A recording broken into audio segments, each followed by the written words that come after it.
You know, I set a time for myself to make it easier, and then I just did not do that.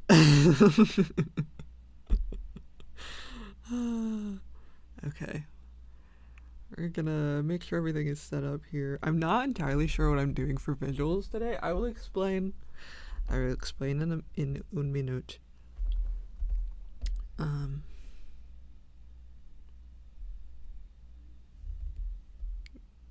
Because I gotta have people in the right place. I gotta have people in the right place.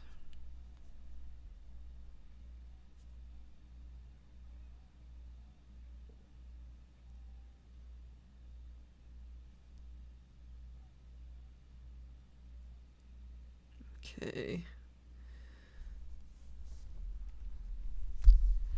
This is oh my god. Oh my god.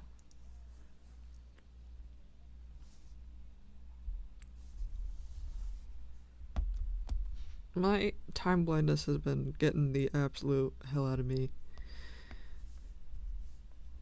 Cause I thought, you know what? I have time. I'm having a breakdown. I have time to cut all my hair. I have time to do that.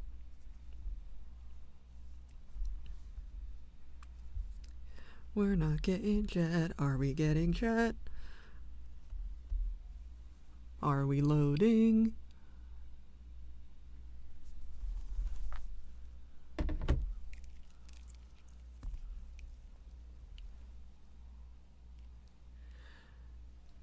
Hi, Triple. Okay, we're on Triple Watch. I'll discuss that in a minute. I'm gonna discuss, and then we're gonna. I don't know how this is gonna go. I don't know how this is gonna go. But we shall see. Right now, I'm just trying to get chat to work, though. Right now, I'm just trying to get chat to work.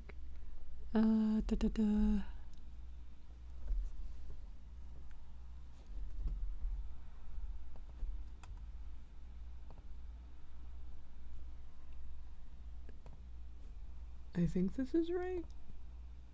No, it's not. No, it's not. Okay.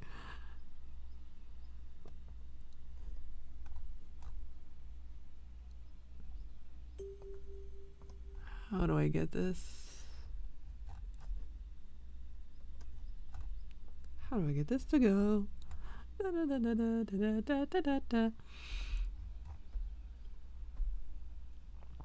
Let's see.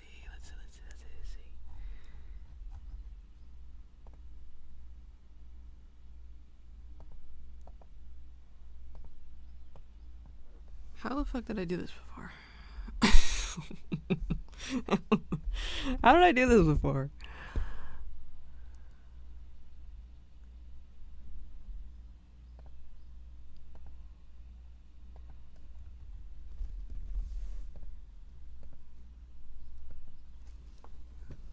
How did I do this?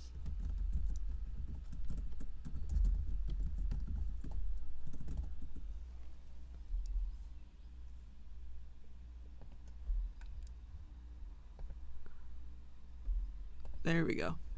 Okay.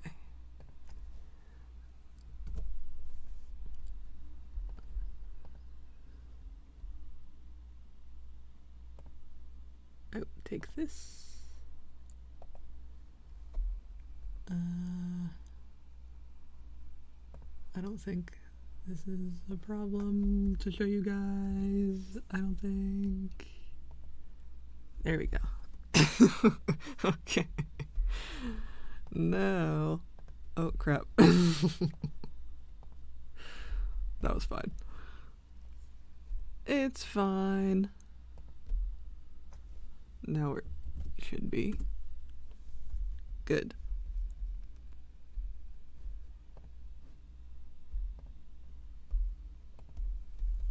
Where it is? Yep, there it is. We're good to go. Okay. I'm gonna wait I'm gonna wait until we're a little more active before I start today, because I'm behind anyway. Before I tell y'all what I'm doing, because this is gonna be eventful.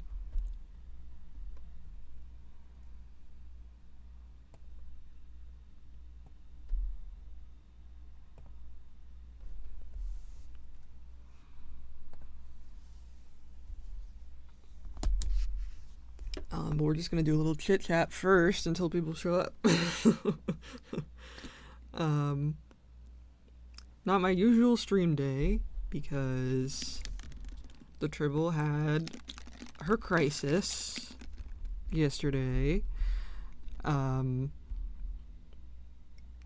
we had to go to the vet, except my vet was not open. So I had to call like 20 different vets. I had to call 20 different vets. I was having a panic attack. Even the emergency vet was like, a rabbit specialist isn't in today, so she would just be sitting in the back all day, stressing the fuck out. And I was like, that's not gonna, no. But for some reason, she got that head tilt back. And I was like, excuse the fuck me. We have to go to the vet, Miss Lady.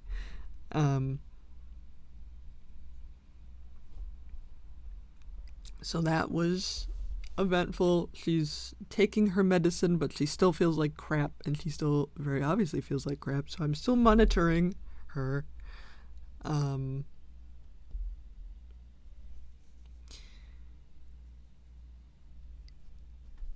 that was my day yesterday.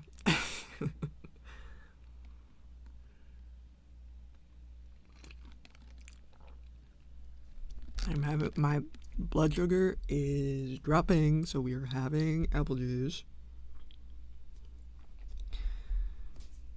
Oh, are you okay? She's very wobbly. I was picking her up because I don't want her to associate me picking her up only with her taking her medication. So I was like, I'm gonna pick you up for a second, just have a few pets, just so you associate this with having a positive experience, and then I'm gonna put you back down.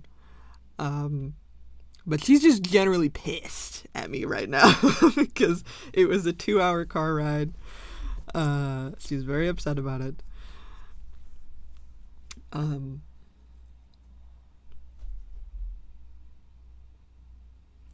So yeah, and then she did a full barrel roll as I was putting her down. Because she's just so wobbly. She's just so wobbly. She did a full barrel roll.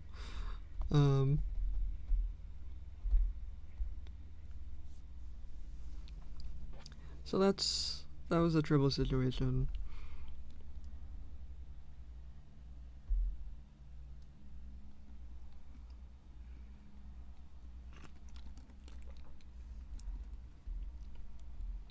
I feel like I have to wait for I have to wait for the crew. I have to wait for the crew to show up, but it's a weird day because it is Wednesday. I'm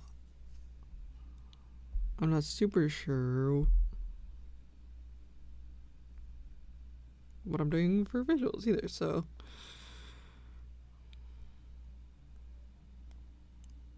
I'm just getting situated. It's fine. I'm getting situated. Because, another thing, I feel like I shouldn't talk about serious things when, like, there's a couple of y'all here. But I feel like I shouldn't do the super important things. Because then I'm going to have to repeat myself constantly. But some things have been going on. So, had my usual breakdown. And I needed a haircut anyway. To be fair, I needed a haircut anyway. So, but time blindness got me good, and I forgot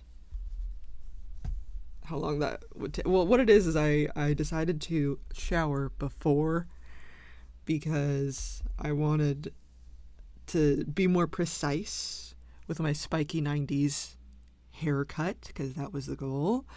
But that actually just like clogged up my razor, and so I didn't go as short as I usually go. But honestly, I feel like that's for the best because I have discussed that I am getting bald patches, so because my hair is falling out. So maybe not too short is for the best, but I did need a haircut because it was looking ridiculous.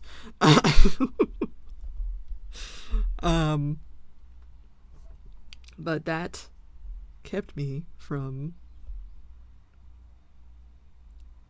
going on time, from being on time because I was silly. And I did that. How are y'all? To those of y'all who are here, how are y'all? How are y'all doing? Can we get some hears in the chat? Because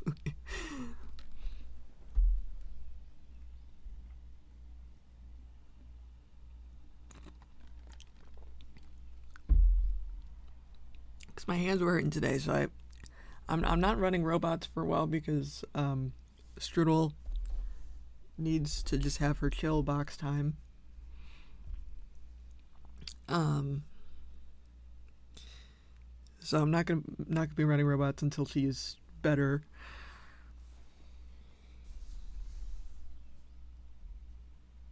Hi, I'm here, but I'm very tired. Will not stay for long. But hi, hello. That is okay. This is supposed to be chill because I'm too tired to draw. We can't do the robots. So this is just it. Once we get situated, this is going to be listenable back. This is going to be me reading an audiobook to you, basically. I just want to get the ball rolling first. I feel like I shouldn't start right away. Because usually it takes a while for people to get the ball rolling.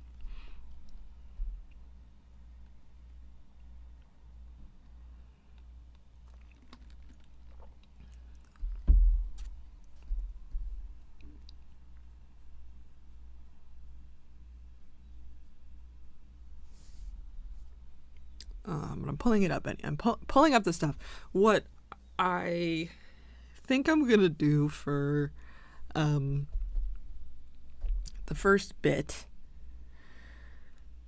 is I was gonna start with the good one, but maybe I shouldn't start with the good one. I might cringe myself. I might cringe myself too much. This is what I was worried about, but we're gonna try. I need some goofs and gaffs, because it's not been great. But I've mentioned on a previous stream,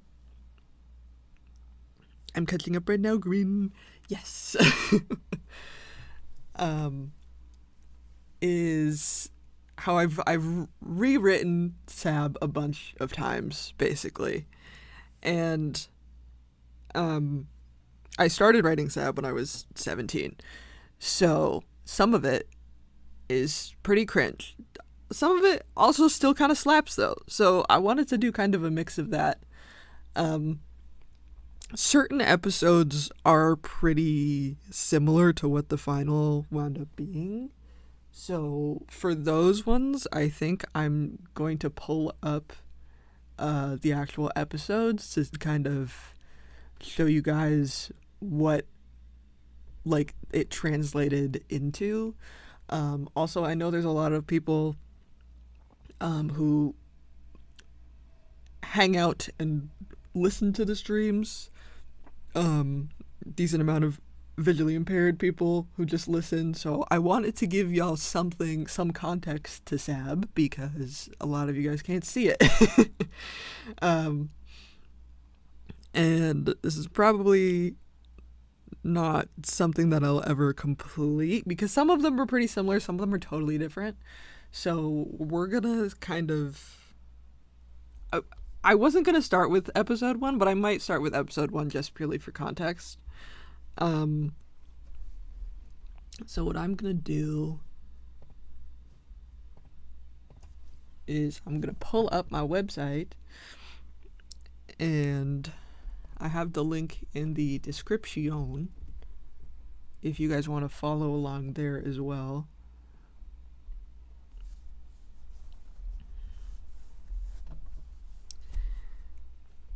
But a lot of it is totally different. So we're gonna start with things that are the same. One of these episodes was in my reader was 40 minutes long, so I don't know how much of this we're gonna do, because I'm definitely gonna get tired. This is why I have a big old water bottle.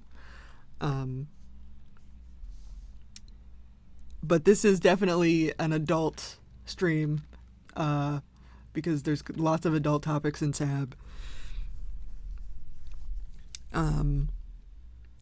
Yeah, I'm caught up. The most recent pages art is crazy. I love that. Thank you. I'm once I start reading, I'm not gonna like interrupt myself to read chat, but also I am gonna like comment on things. I am gonna like have stopping points to catch up on chat. You'll see what I mean when we get there. But let's do the screen. Let's see how this looks, because I'm not sure how this is gonna look. Okay, because this is gonna crop it what the hell? Crop it quite a bit. So I need to get this in the right spot. Eek, eek, ook.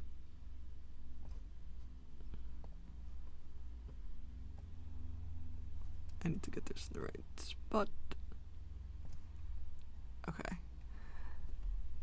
I'm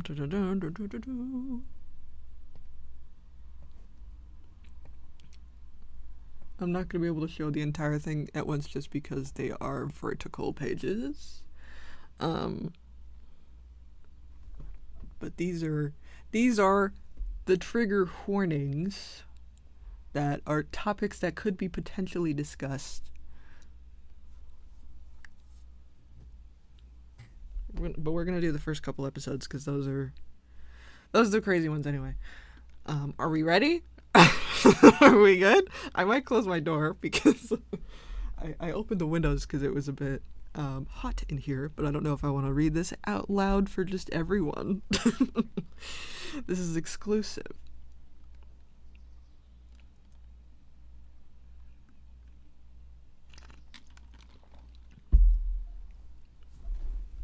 Okay.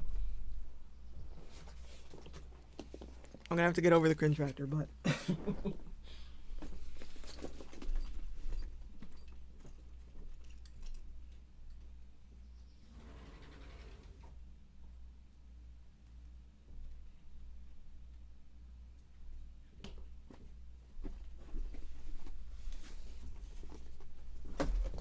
the treble is good.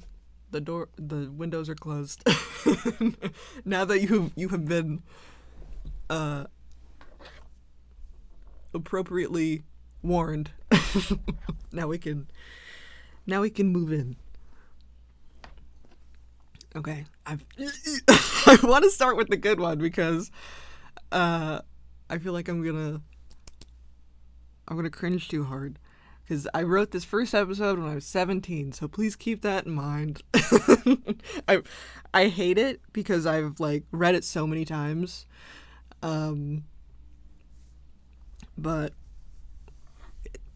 people asked for this, so, and I also wanted to do it. So I need to get out of my brain for other reasons. So let's start. Okay. Stop. Okay, I need some encouragement, chat. I need some encouragement. Okay. This is where we're going to start.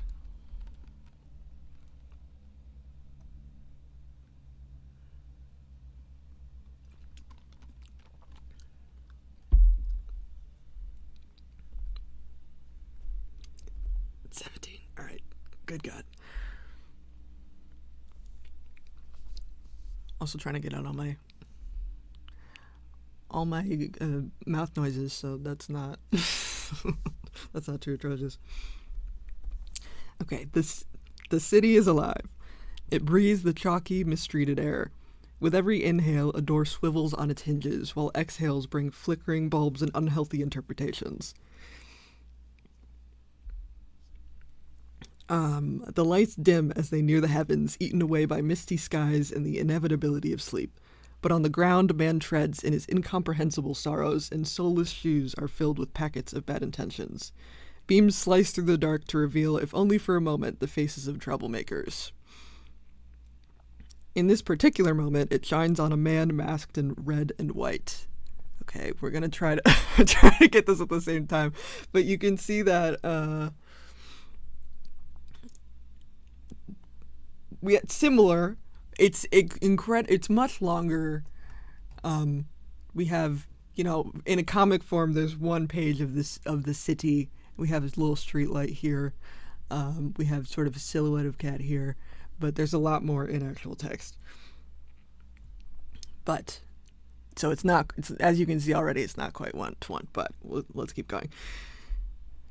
In this particular moment, it shines on a man masked in red and white. The painted smile is unnaturally wide, with 2 even rows of shark-like teeth. We got him here. He walks swiftly with purpose through a city known as Black Point, a city dominated by monstrous office buildings and inescapable traffic. Known for its anarchist and neon-lit nightclubs, Black Point attracts criminals along with its tourists. But at this time of year, the streets are quiet. The clubbers go back to school, and petty thieves hide away without crowds to pickpocket. That's why no one will remember the night this all began. September 23rd, 1984 will fade into oblivion, slipping away into a sea of dead stars. We're not even in the store yet, but I just wanted you to see his face. We're still out here. We're still on page 1. We're still walking around.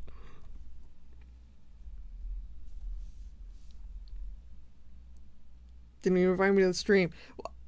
You're here now. I was so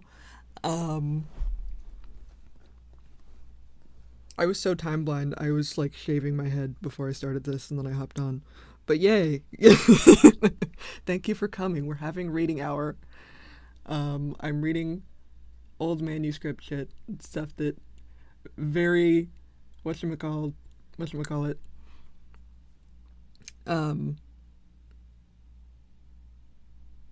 Mania, yeah. Trying to distract myself from the horrors. This is time for a sip.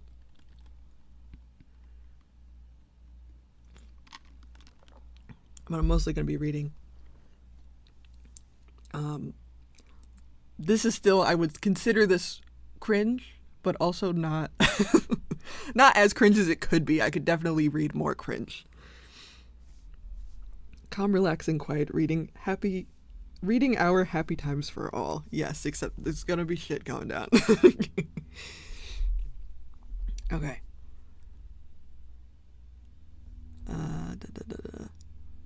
Now we're gonna finally walk into the store. It's not cringe. I really like it. Thank you. I appreciate that. I promise it gets. I say cringe because I know I can do better. So I promise it will get better as it goes. But I wrote this when I was 17, as I've said like 20 times already. So. Okay.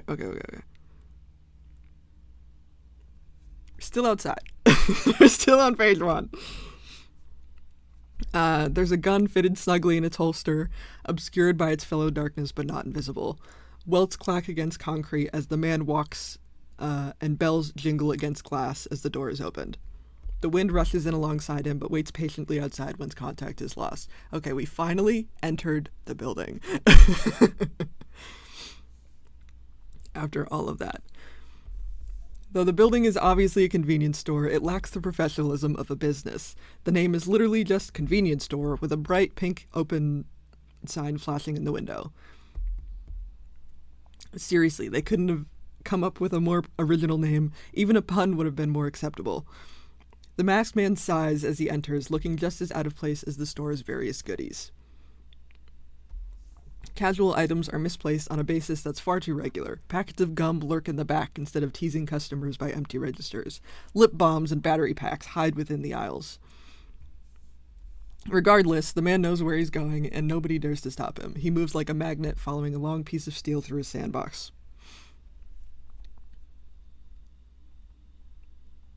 And now we are here. Finally. I'm also going to change some words as I go, because it gets too confusing if I don't use, because I'm like, I gave him like 20 names and it'll get too confusing if I like call him 20 names. Two teens dare to watch, though their faces display the inner torment of impending adulthood. Let's call them no, I don't like that. Anyways, they watch with intense judgment. The short one whispers to the tall one, and they laugh in agreement, snickering behind aisles of colorful magazines and half-empty chip bags. You know, hold on, because I feel like I have an edited version of this.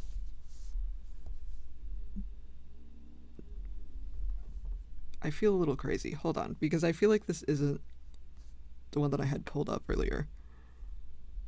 Because I might have, because I think I had one that was slightly edited. Hold on, give me 1 second. Okay, but now finally.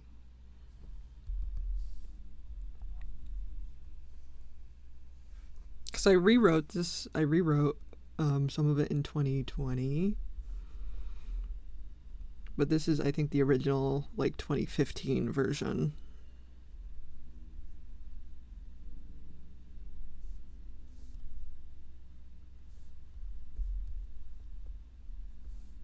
Okay, no, I don't have episode 1. I do have episode 2, but I don't have episode 1. Okay. That's fine. Okay, now I gotta go back to this. But that means I'm gonna kind of cut some stuff out because I just really don't like it. Okay.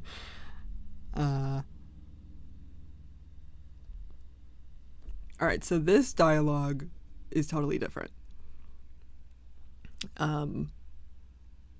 This is totally different. But this, okay. This is the same. Hey, it's Sicko, one of them calls mockingly. What's the Black Angel doing out here?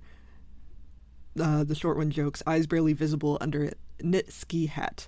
But the man ignores the comments, walking up to the register and gesturing to rows of little white boxes lurking behind the cashier. And this is different. You still smoking Lucky, Sicko, the short man calls. His face is wide and distorted, pig-like. His sneer only enhances this aspect of his visage, revealing yellow sugar-coated teeth in the process. Nah, Sicko's probably into something exotic, the tall man answers. He flicks his long blonde hair from his face, revealing a band logo on his graphic tee. This is where we can see the 17-year-old Jay coming through. The Black Angel shrugs in annoyance as the two continue making remarks, then slams a wad of crinkled dollar bills on the counter. He hates how those aware of his existence shorten his surname to such an idiotic slur.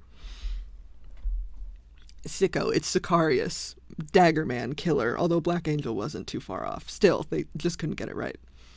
For lack of a better name, Sicko makes the exchange for a pack of cigarettes, glowering at the two chuckling civilians.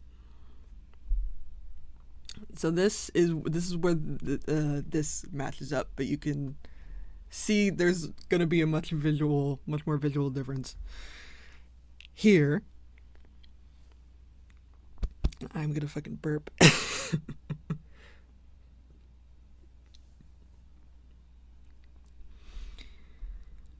Pupils dilate under the empty shadows of the mask, and the bringer of death is removed from its constricting holster. A swing of the arm is all it takes, a conscious movement of the hand, and one child is begging for the bony fingers of a Grim Reaper. I keep switching between, like, child and man. In this, they're, like, supposed to be teens, like 16-ish, I would say, in this version, but I switch back and forth. So that's why I'm kind of trying to pick one because they're supposed to be teens. Okay, now we're about here, roughly. Except in this one he dies pretty immediately. In the first one he struggled a little bit. The short one clutches at the blood spurting under a leather jacket, knees hitting the ground with a pitiful smack. The tall one crumbles just as easily, but not from the same condensed metal payback. They shout and wail for mercy, but the Black Angel simply traces a hand over his mask to make sure it's still there. So they're doing a little pleading. We got this. This stayed in there technically. And then in the comic, we get a little more perspective from the other guy that is still alive. We also have him sort of helping him up, and then this sort of sequence was not in it at all either. And throwing him back down, and then leaving. And now we're caught up. Okay,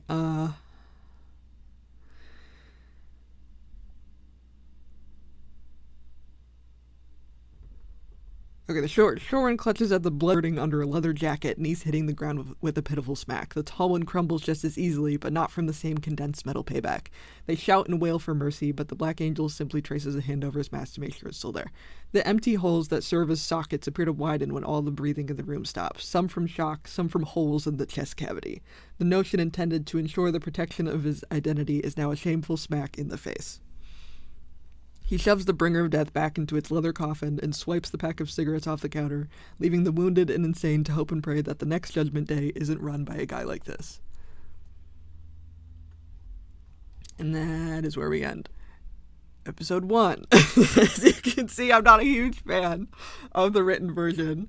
A lot of it stayed the same, honestly, but I'm definitely more of a visual medium person, and so I feel like it's better visually than I could really describe it. This was also old as fuck. Episode 2 I actually rewrote in 2020, so this was 5 years ago. This wasn't that long ago. But that's because episode 2 was not in the original at all. It skipped from basically episode 1 to episode 3.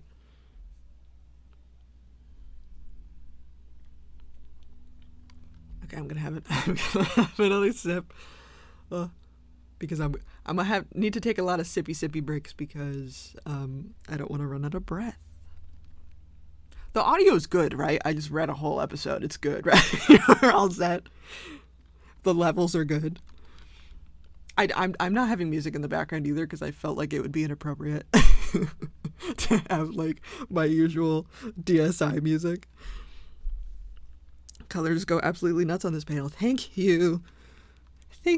Audio's good. Okay, just double checking while we're still sort of semi-early.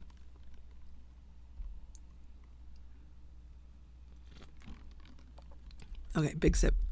All right. I also didn't finish episode 2, so this one kind of cuts off, but this is a bit longer. This is also a bit more graphic. Okay. Trigger warning for stabbing. For stabbing. Okay. Episode 2.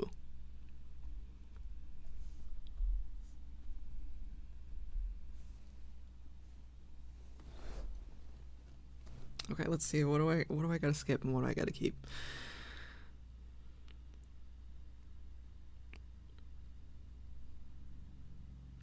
Okay, a mother, father, and son lie still on a cold linoleum floor.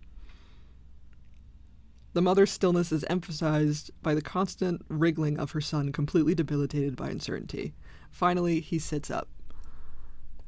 Ooh, sitting up. His fingers tingle as blood flows back into them. He cannot say the same for his mother. Everything in the room feels menacing. Ordinary household items carry an inexplicable weight to them now. Houseplants cast teeth-like shadows, appliances form strange monstrous shapes in the low light, and the abstract painting on their wall, once reminiscent of the happy time in which it was purchased, now resembles entrails, wet guts spilling from their golden frame. The son fights the urge to vomit. Trigger warning in case you're a pussy. Yeah, this gets a little intense. Okay. So this one, he's standing up. This is, the visuals happen very fast in comparison to the text version. The text is very long, but visually this is like 10 pages. So I'm not going to be scrolling a ton.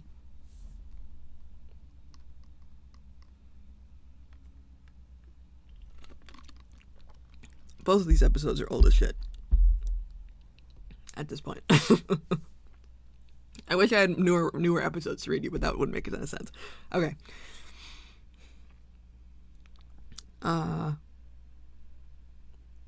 He looks to his mother, her long dark hair strewn out wildly across the tile, and a broken pearl necklace draped around her neck, half covering the red imprints left by impatient fingers. He looks to his father, face down, a trail of blood leading from the wound on his forehead to the sharp countertop it was smashed against. Some of the blood is dried in between the fibers of his tight-knit sweater. Some is still wet and slick like oil, creating little pools of red along the floor. He swallows, temporarily disarming another wave of nausea. He has no idea how much time has passed. The idea of time seems completely foreign to him now. In fact, the idea of reality itself has been completely turned inside out, now replaced with a scene straight from Dante's Inferno. This has to be a dream, but the blood on his hands is undeniably real, mostly dried and crusty, but real. Okay, no, we're still here. We're still here. What did I do to deserve this? The son stands, legs shaking like a newborn fawn on his ascent. Now we're here. Now we finally got here. A sound hits his eardrums, something quiet enough to be the squeak of a shoe, but too deep, too guttural. He swivels to see his father crawling towards him, choking and spluttering, and with his first full breath of air upon consciousness, he groans, "Fucking little shit," between chapped lips. He feels his stomach drop again, his heart pounding hard against his ribcage, every fiber of his being screaming run. But he just stands there, watching as his father slowly pulls himself into a seated position. Now we can finally turn the page. Now we're finally here.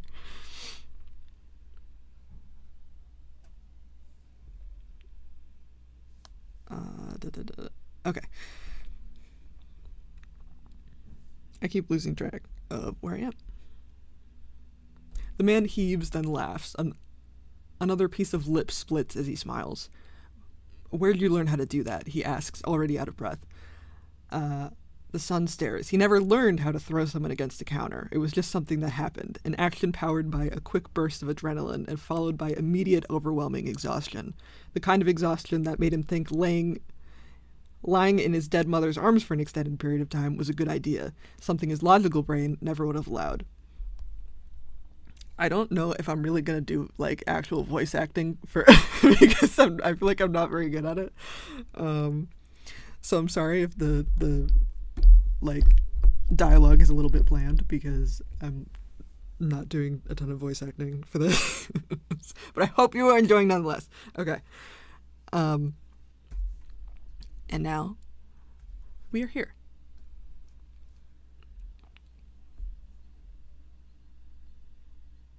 Now we are here. If you really cared, you could have stopped me. His father continues. Oh, wait. No, I skipped a panel. This is here. All right. You know it was a fucking accident, his father states, liquid confidence oozing from his voice. The son stiffened. Strangling his mother to death was the furthest thing from an accident he could think of, even if it was in a drunken stupor. If you really cared, you could have stopped me, his father continues, snaking his hand across the granite countertop, inching closer and closer to the silverware drawer.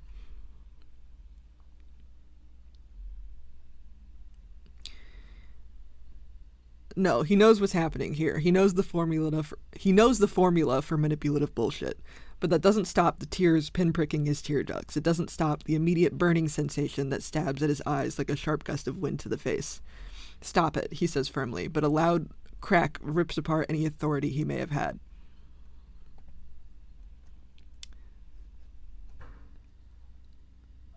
I keep losing my place.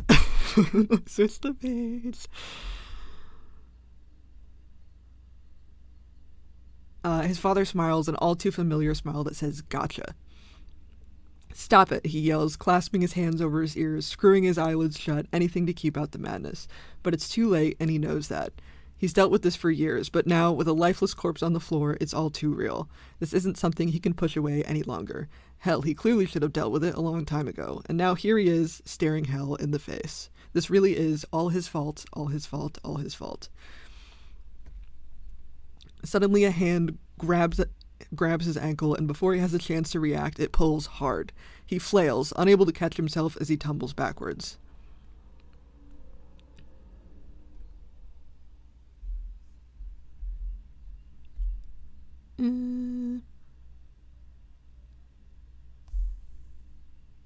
I really should be scrolling on both pages. Okay. The back of his skull collides with cold, hard tile. Little white stars dance across his vision as his eyes flutter open. Quite frankly, he's amazed conscious. Even so, he fights to adjust his vision to see past the cloudy layer of tears.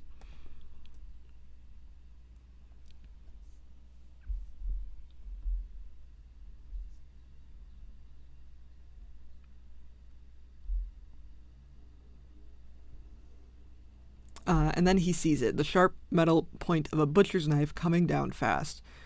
Without thinking, he puts his hands out, grabbing the knife's blade right before the tip reaches his nose. He feels the warmth of blood dripping down his fingers before he feels pain. "Dad, please," he shouts, the knife slicing down his palms. "Don't call me that," his father retorts, a twinge of annoyance in his voice.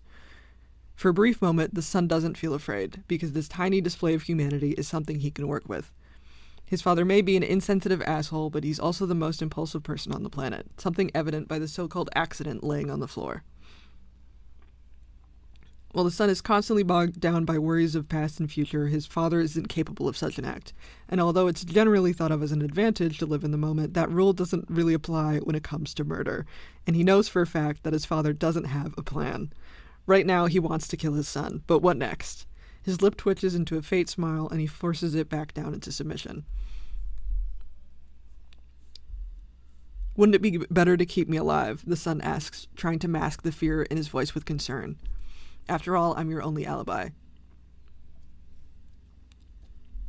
Somehow the little dips and quivering grunts in his voice match up with this facade perfectly. He's a good son. This was an accident. He is helpful, concerned, and genuine. He smiles but makes sure to keep the tears flowing, which isn't hard. His father frowns. The son gulps. He needs more details. He needs to make this convincing, but there isn't enough time to think of a fully fleshed out script. Right now, he barely has time for an outline. The knife may not be pushing forward anymore, but the point is still staring him dead in the eyes. What does he want? What does his father want? What does anyone want in the aftermath of a rage-induced murder? Security, maybe? That's what he would want. Safety. A little bit of insurance to calm his nerves. "I could tell them someone broke in, that you fought them off," the son blurts. It was a stupidly unbelievable story, but his father was also unbelievably stupid. It was worth a shot. All he needs is a little bit of breathing room, that's all. Hell, all he needs is this goddamn knife out of his face. He waits. His father stares blankly at him.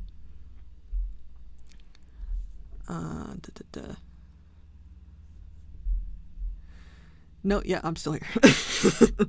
I'm still on this page. The son wonders what could possibly be going through that thick skull of his. That thick, stupid skull. Then the panic hits again, swarming in all at once, because the knife isn't going anywhere, and little droplets of blood are rolling down his wrists and onto his button-down shirt. "Don't you trust me?" he asks, a bit more desperation in his voice than he would have liked. There's plenty of reasons for his father not to trust him, especially at this particular moment in time. But what is he doing wrong? Why isn't this working? He knows his story isn't that strong, but come on.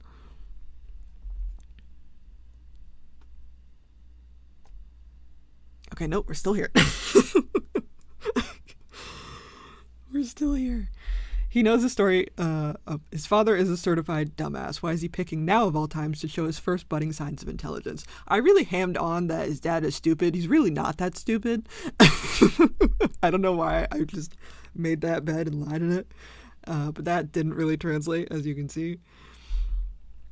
Even though this was a rewrite.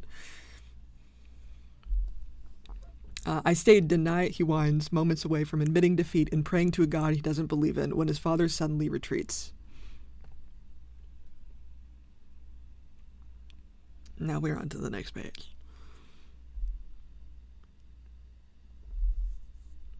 You're lucky you're a smartass, the man huffs, removing the knife from his son's grasp. He holds back his sigh of relief. Love you too, Dad, he says. I have to burp.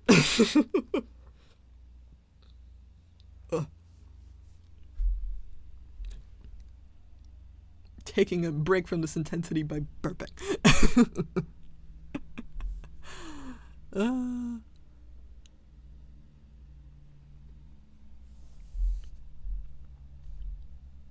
He's stupid, just in a stupid but not stupid way. Yeah. He's not that dumb. I don't know why I went really hard with that. Okay, hold on, I need a drink.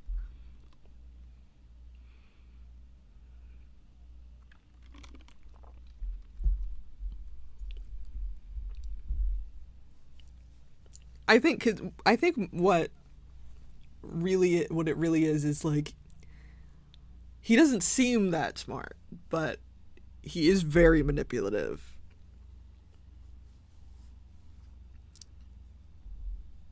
I too am also busy, but stopping by to wish everyone a good day/night.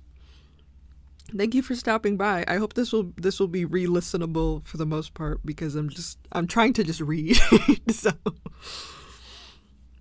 but I am taking little breaks.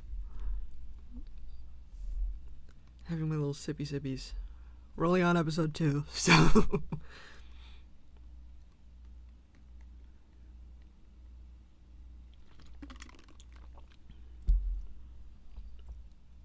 but I hope you are also having a good day/night. Okay. All right, we are here. We are here. He holds back his sigh of relief. Love you too, Dad, he says, his shaking voice hiding any signs of insincerity. Shut it, his father groans. He sits up slowly.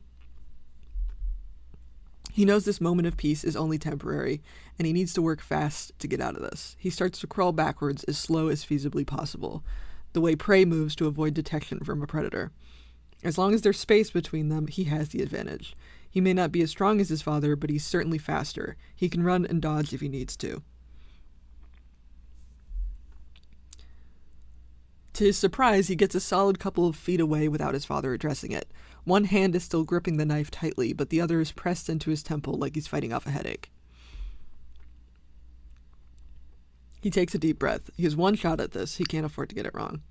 And then this is pretty much the same, this dialogue here. Dad, why do you hate me so much? He asks, voice entwined with childish innocence. You know why, his father groans, not skipping a beat. Ouch. Because I ruin everything? Sure, let's go with that. Vague and self-deprecating. That's good. It's his fault, remember? Plus, if he gets too specific, then he'll really start hating himself, and he doesn't have time for that right now. Maybe later if he lives through this, but not now.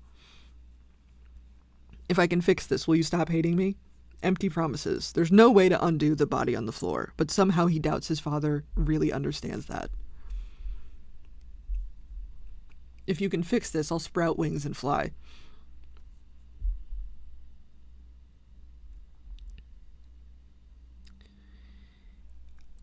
I'm really going hard with this. He's a dumbass. Well, maybe he does understand. His father may be an idiot, but at least he's not a total moron. Still, he feels the need to clarify. So that's a yes? His father sighs, gripping the knife tighter, pressing his hand harder against his temple. If you can somehow do the impossible, then it's a yes.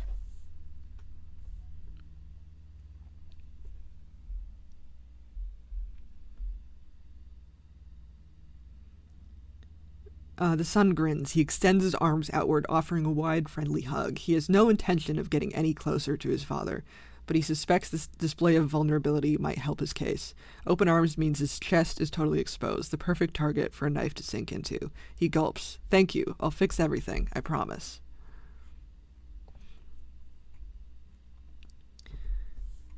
His father doesn't accept the hug, but he does lower his knife-wielding arm, and that's all he needs to strike. He lunges, planting bloody hands against his father's chest and shoving him back. A loud thud echoes as the man slams against the cabinet. A misplaced drawer pull stabs him hard in the lower back, and he lurches, his hands losing their grip.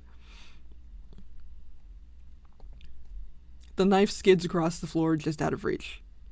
The son's notification. We're doing intense stuff. The son scrambles. His fingers are just about to make contact with the metal when a pair of hands grabs him by the neck and yanks, pulling him away from his pies. Oh my god. I'm gonna start blibber blabbering. Okay. Pulling him away from his prize like an overexcited dog.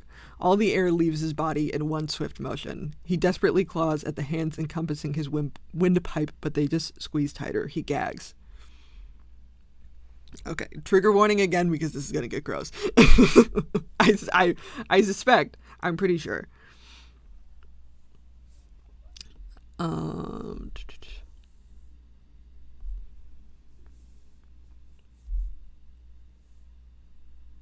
Too slow, his father mocks. No, this is bad. He can't get any air in. What isn't blocked off by force is stopped by the layer of mucus that's formed from all his crying. He whines like a pierced balloon. Oh, come on, stop making that face. I'm not even squeezing that hard. The son gags again. A bubble of spit pops from his mouth and lands on the floor. He's sobbing uncontrollably now, and with every wheeze, his vision gets blurrier and blurrier. More spit and mucus floods his mouth, frothing at the edges of his lips like a rabid animal.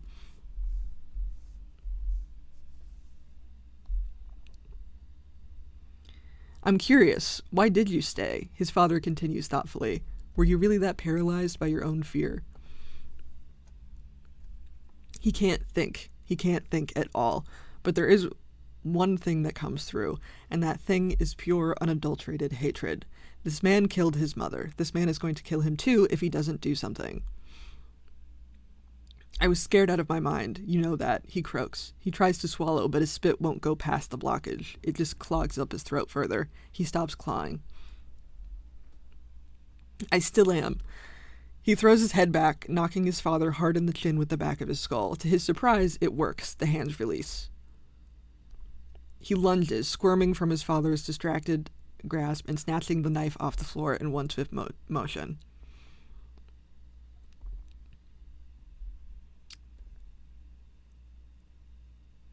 And this is slightly different. Dialogue is a tiny bit different. I didn't want to leave Mom with a scumbag like you, he yells, surprised by just how easily the words come out. Talking back to his father suddenly became a hell of a lot easier with a deadly weapon in his hand. Trigger warning again. Trigger warning again. Stabby, stabby. Suddenly his arms are raised, gripping the handle as tightly as he can before plunging the blade deep into his father's chest. It happens so fast that he doesn't remember doing it.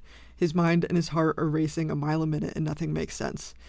It's as if the adrenaline has completely taken over, controlling his limbs like a marionette as he rips the knife back out, blood gushing from the wound like a kiddie pool with a leak. The next few moments are completely devoid of rationale and logical thought, filled instead with animalistic rage. One slice would have been enough to temporarily disable him. Stabbing him in a non-essential location would have been plenty of damage to escape, but that isn't what he does. So this is actually less graphic in the comic because I couldn't include that. I couldn't include the level of gore.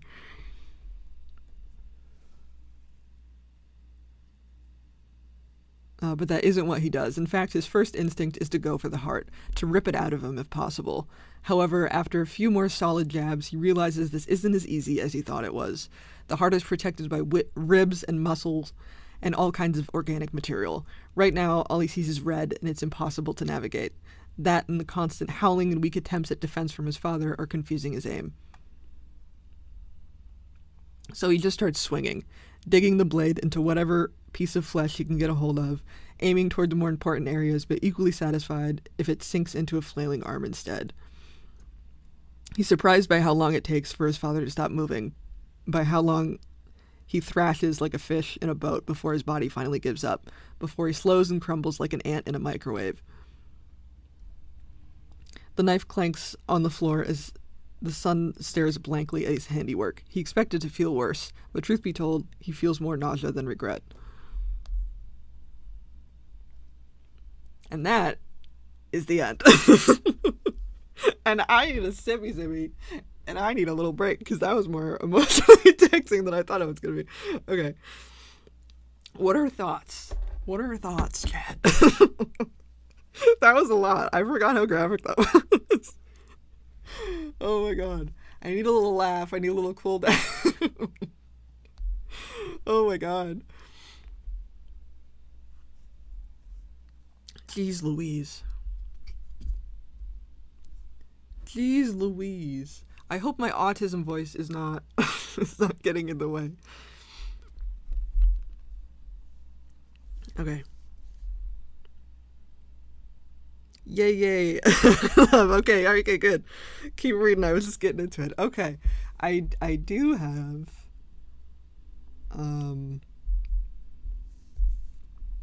okay, because I mislabeled them, so episode 3 is different.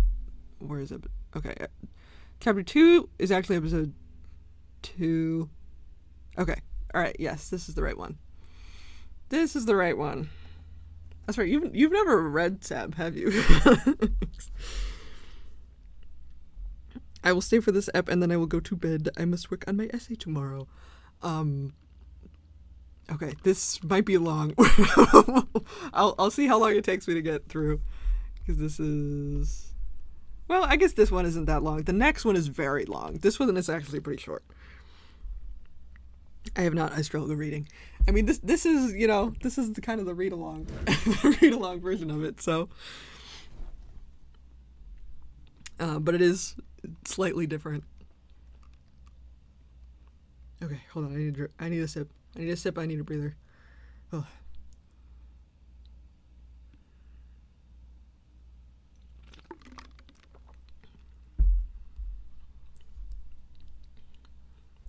Okay. Now, now we are back with boy numero uno. Okay. Katsumi Sakarias walks with haste through dimly lit alleys, kicking every tiny object that comes into his path. Pebbles, litter, those tiny flowers peeking out from sidewalk cracks, none of them are safe from the Black Angel's wrath. Ah. I'm getting a phone call. Not now. Not now, I'm doing something.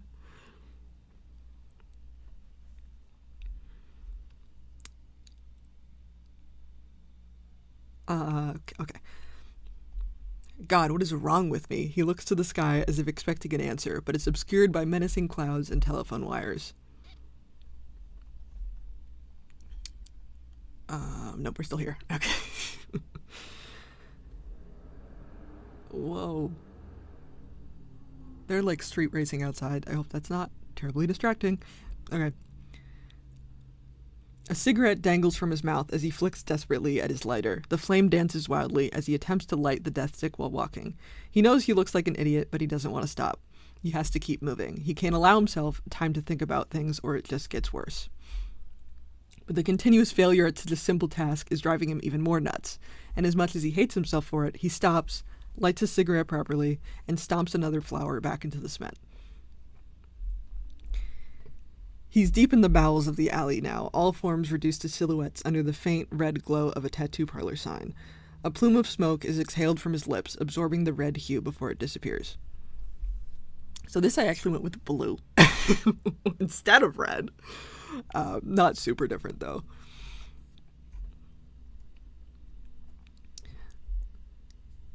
Not super different, though.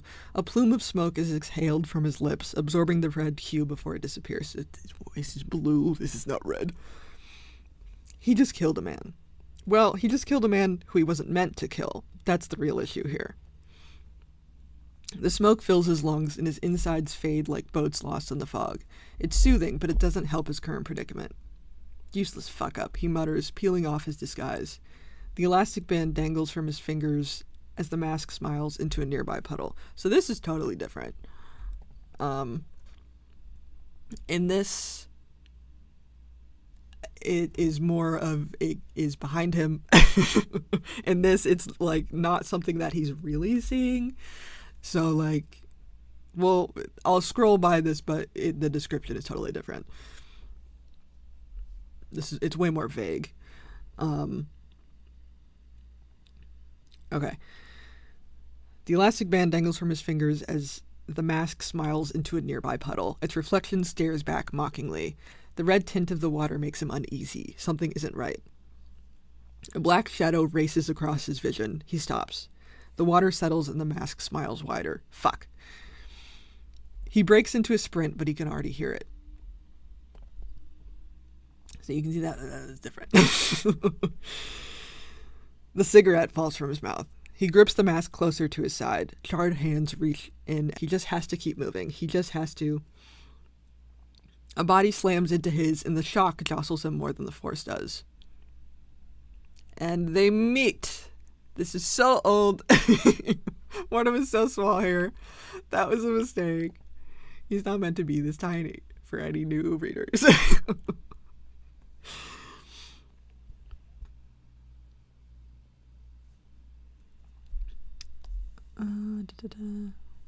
Okay.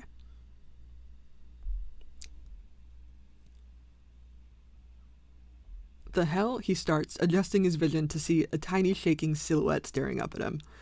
Suddenly the stranger lunges forward. Sicarius is an instant away from drawing his gun and blowing their brains out when he puts the pieces together. He's not being attacked. He's being hugged. His whole body tenses up as this tiny stranger sobs hard into his chest. He could easily push them away, but something about the touch makes his brain short-circuit. It's like being yanked out of a lucid dream. The situation is just so odd, he's not sure how to react. After a few moments of awkward stillness, the stranger releases him. I'm sorry, the stranger stammers, struggling to find his balance, stumbling about as if adjusting to a new body. He looks completely disoriented, eyes darting back and forth, breathing heavy and rhythmic, hands shaking so fast and so hard they look like they're vibrating. What happened to you? I don't know what to do, he sobs. I've done something terrible.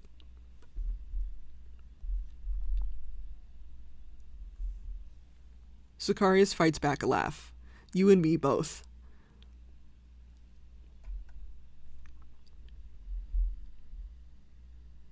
A low whine bubbles at the bottom of his throat as he chokes out another sob. Please, help me, he begs, practically yelling it. Normally, Sicarius would be more concerned about all the unwanted attention this tiny stranger with a loud, piercing voice could bring. But it's also absurd. He can't help but think of the irony. You're asking for help from a murderer, and you have no idea. I just killed a man in cold blood, and you want me, of all people, to help you.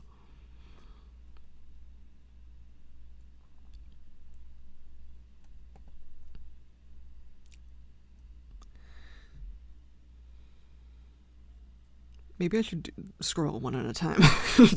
keep up with myself.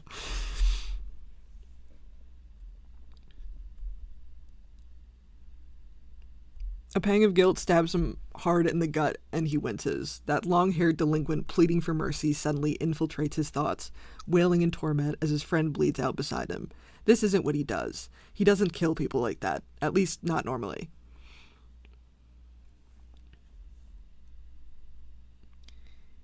Sicarius puts his hand to the stranger's cheek and wipes away a fresh set of tears. Don't cry, he demands. Wide violet eyes stare back in confusion. I'll save you, he says with conviction, dropping the hand by his side as the stranger continues to stare blankly at him.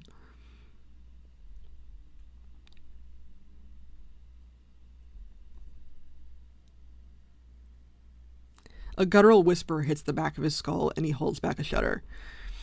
"You know this won't change anything, right?" the voice says, clicking between syllables. "I know," he thinks, "this won't change anything." But still, the need for redemption is burning deep in the pit of his stomach. He needs to do this, whether he wants to or not.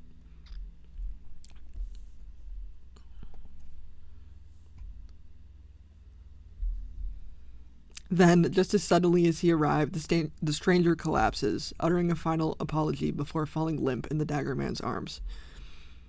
"I can't fix myself, I know that, but maybe I can fix you." I think I edited this because... yeah, okay. But that's that. Episode 3 is pretty short. I believe I edited this, and that is why it's so similar. Episode 4, crazy fucking long. Crazy long. This is the one that took me 40 minutes. This also, I didn't finish this one, so this one ends kind of abruptly, right as shit is, like, getting very intense, so keep that in mind.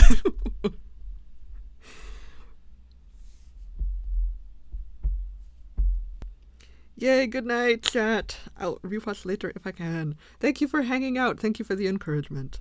Literally the I can fix it meme. For real. For real. It's really weird just reading back these old episodes in general, because I feel like I've improved a lot since I even started drawing these in 2018, because it's been so many years. But yeah, crazy shit. Okay, I'm going to have another sip.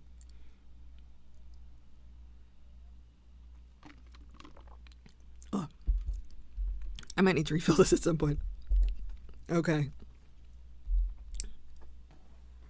Prepare. I also, I don't know if it's confusing because I mostly call Cat Sicarius in this version. And then it was too difficult to pronounce. It got too confusing. I call him by like 10 different things. In the comic, I just call him Cat. But that is, if there's any confusion about that, the Sicarius, Cat, same person. Black Angel, Dagger Man, all these different things, same person. I was just like being edgy. Now he still has his aliases, but I gave him way too fucking many in this one. Alright. Episode 4. As Sicarius carries an unconscious stranger in his arms, he thinks about his recent life choices. For example, murdering a civilian in cold blood, or taking a stranger home with him for no good goddamn reason. It's not like he cares. He doubts he's even capable of such a thing. But here he is, with yet another anchor dragging him down through this ocean of odd responsibilities. He's been sinking at a steady pace for a while now, but tonight makes him feel especially heavy, like he's been slammed in the chest. There's not much longer before his lungs give out and he drowns.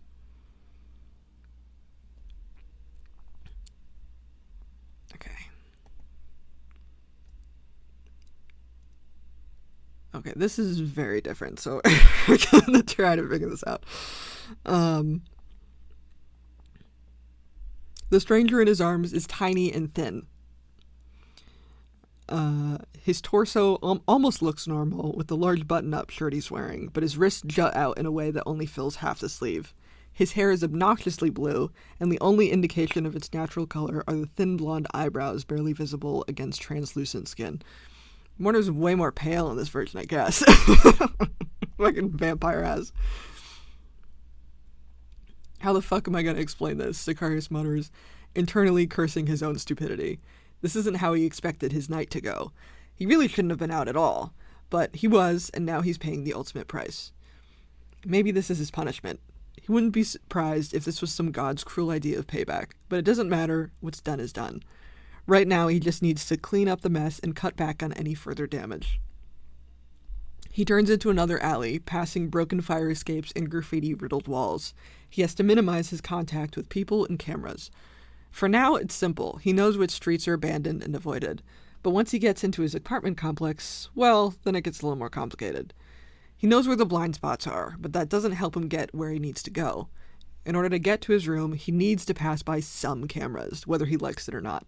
It's just a matter of obscuring the figure in his arms somehow, which is easier said than done. He takes another turn, accidentally stepping through a liquid far too viscous to be water, forcing him to shuffle his feet against tar to detach the gunk from his boot. It takes a few solid swipes before his tracks fully disappear. I was really obsessed with gunk. Like, wet stuff. That is not in this version. Okay. The building is in his sight now, but he still has no idea how to proceed.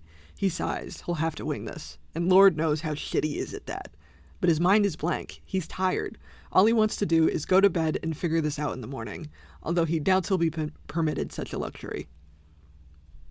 So this is completely not in it. This is completely not in it at all. Where even are we? Okay. Guess I have to wing it. And here he is entering the building. He holds his breath as he enters the key code, waits for the familiar beep and click of recognition, and slides in the back door. He tentatively slips through the hallway, slinking along peach-colored walls like a cat stalking its prey, the only hindrance being the buckles on his boots, emitting a soft jingle with each step like the bell on a cat collar. But the cameras don't record sound. He's lucky in that regard. Suddenly a voice slams hard against... I use slam so much. Everyone's slamming. Suddenly a voice slams hard against his eardrums, and before he has a chance to put the pieces together, he's being tackled. No. Okay, can we load? Here we go. Tackled. No. Hugged? Damn it. Why does everyone keep touching him today, for fuck's sake? Why can't you greet me like a normal person, he groans, prying the woman's arms off of his neck. What's the fun in that? She laughs, releasing him. What are you doing sneaking through the back door anyway? Her eyes drift downwards and her body tenses. There's a moment of silence as she stares at the unconscious stranger in his arms. She points at him the way you point at a spider on the wall. Who's that? This text is... This is very different. This is totally different. Actually, no, it is... Maybe I adjusted this. Okay. Sicarius barely opens his mouth before she braids him with... Braids him with questions. He sighs and lets her frantic energy wash over him. It's a long story, he muttered. Well, give me the cliff notes, she urges. Sicarius sighs. I found him. You found him? Yeah. He's not a dog. Where did he come from? I don't really know. What do you know? Nothing. That is the tried and true answer. Absolutely nothing. He's a creature driven entirely by instinct, and he knows he has to do this, but he can't explain why, not in a way she'd understand. He looks at her pleadingly. She crosses her arms.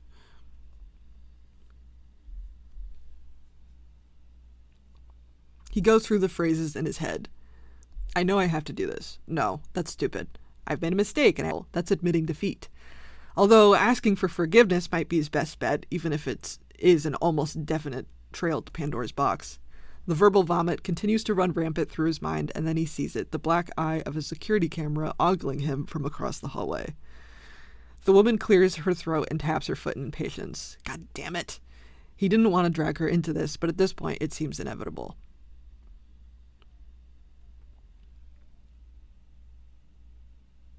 Okay, yeah, this is totally different, so we're gonna skip it. Hi, welcome. We are reading the manuscript of... We're having a read-along.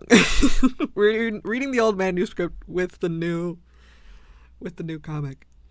Trigger warning for all of the things, really. Okay, hold on.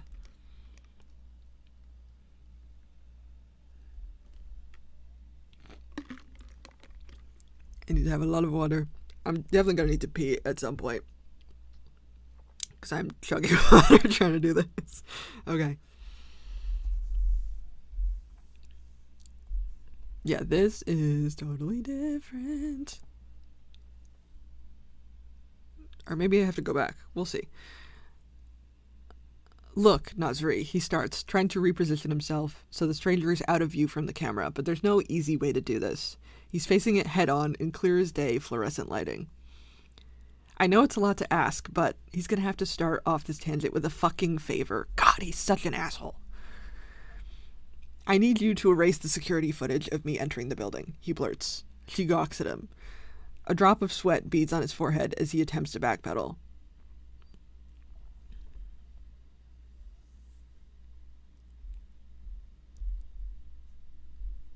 I've made a lot of mistakes tonight, and I can't afford to make any more. I'll explain everything later, but for now...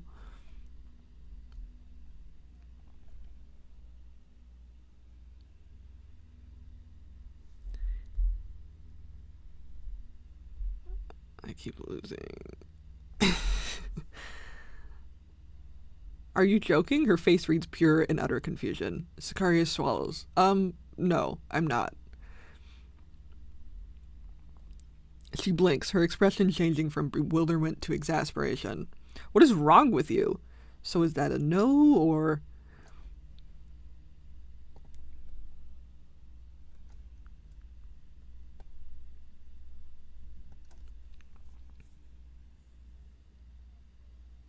She sighs, loosening her stance and pushing a long stray hair behind her ear, trying to regain some sense of composure.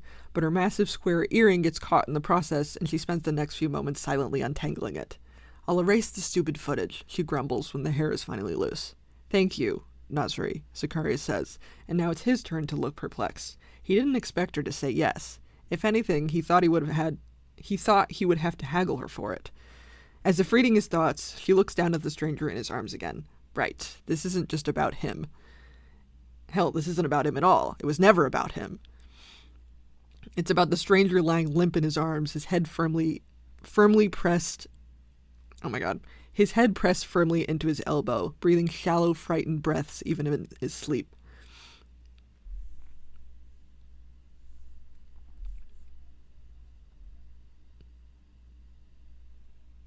I'm sure you know this won't fix the problem, Nasri says. Yeah, I know. I just need more time to figure this out, Sicarius replies. It's the first truly honest thing he's said all night. Oh, and you have to take the stairs. Nasri... Oh my god. You have to take the stairs, Nasri suddenly interjects. Sicarius feels the wind preemptively knocked out of him. Huh? There's no cameras in the stairwells. Saves me the effort of erasing even more footage. Nasri, you know I live on the 15th floor, right? Right. I'll accept your suffering as payment. She smirks, and before Sicarius has a chance to rebuttal,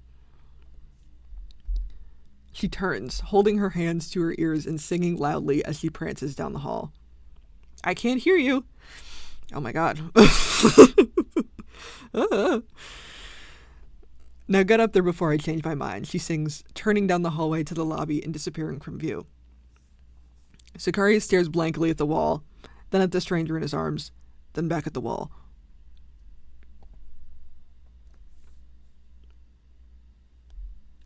He has no problem climbing up 15 flights of stairs. That isn't the issue. The issue is the 100-pound weight that he's carrying up said stairs, an unbalanced weight that seems to be growing heavier with every step. 5 flights up, and his hamstrings are taut and burning. 10 flights, and his arms have completely melted into putty. By the time he reaches his door, his whole body is one big tight knot.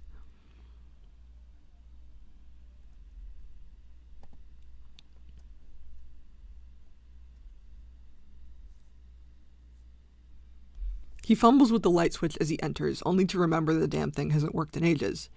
He makes a mental note to get it fixed, the same mental note that he's been rewriting in his head for the past 3 weeks, and seems to forget every time he leaves. It isn't that dark, and he lives alone, so it hasn't exactly been a top priority. He can navigate just fine with the blue glow coming from his windows, dotted by the reflection of neighbors across the way who actually have their shit together.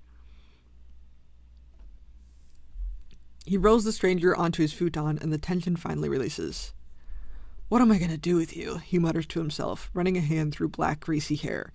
In all honesty, he's amazed the guy is still unconscious. If he's lucky, he might even sleep through the night. Although luck hasn't exactly been on his side today. Or ever, really.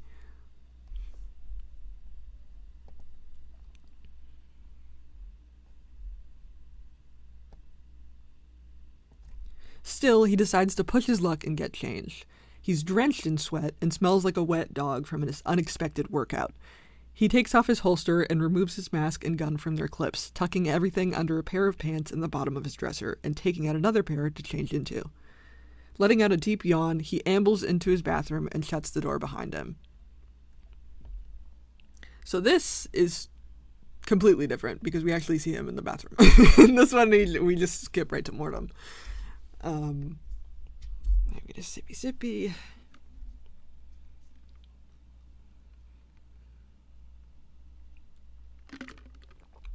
This also kind of gets merged with another scene in the future, so it doesn't super make a ton of sense, but we shall read it anyway.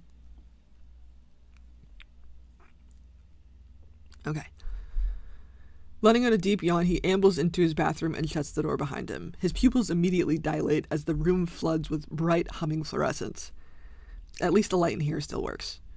He quickly sheds off the remainder of today's poncho and tight bodysuit combo with sweatpants and a black tank top. At long last, his skin can breathe again. He splashes his face with cold water and brushes his teeth, staring at the black gap on the wall where his mirror used to be, the one he punched and shattered into a million tiny daggers. Every once in a while, he'll find a piece camouflaged against tile and throw it away before it can carve up his feet. Everyone keeps telling him to replace it, to just get a new one, but he doesn't miss it. To be honest, he hated looking at himself on such a frequent basis. There's really no reason for it. Plus, that thing seems to have an affinity for mirrors. Reflections in general, but mirrors were its favorite. That's why he smashed it in the first place. He spits, gargles, rinses, and tosses the poncho over his shoulder. He pushes open the door to see two wide eyes staring at him from across the room. So this comic version, we get a little bit of Mortem's perspective as he's having a little freak out as opposed to Kat just kind of chilling in the bathroom. We have Mortem coming to, and then here's the boy. Okay.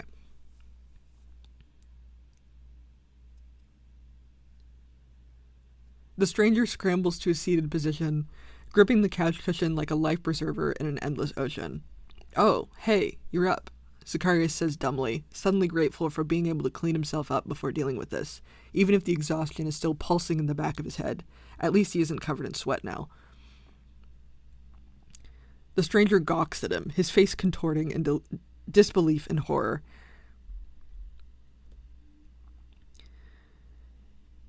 I'm kind of scrolling up and down around, but this is the general page we're on.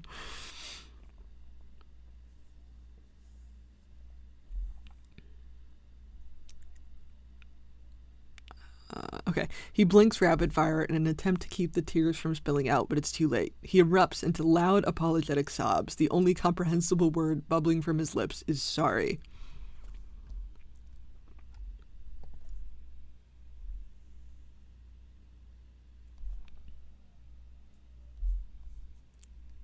And then we have a little more of Mortem Freak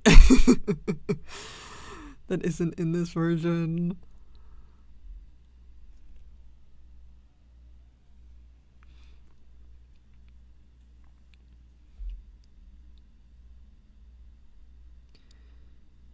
Right now, his biggest concern is getting caught, and there's a siren going off right in front of him. He tries to bring forth the last remaining ounce of compassion he has left, but he still has no idea how to do this. So he just starts hushing and cooing like you would a baby, but this guy is definitely not a baby, even if he acts like one. "You're gonna wake up the whole floor," he whispers between a fake gritted smile, waving his hands around and continuing to hush and coo. To his surprise, it kind of works, or maybe the guy just tired himself out. Either way, he quiets down, and for that he's thankful. The tears are still pouring out of his eyes like faucets, but he isn't shouting anymore. Instead, he puts his face into his hands, mumbling "I'm sorry" repeatedly into his palms. Zacharias stares at the stranger on his couch, struggling to stop the flow of tears, but they just keep coming. He's clearly trying so hard to stop, stifling sob after sob. It's pitiful to look at. Finally, Zacharias opens his mouth.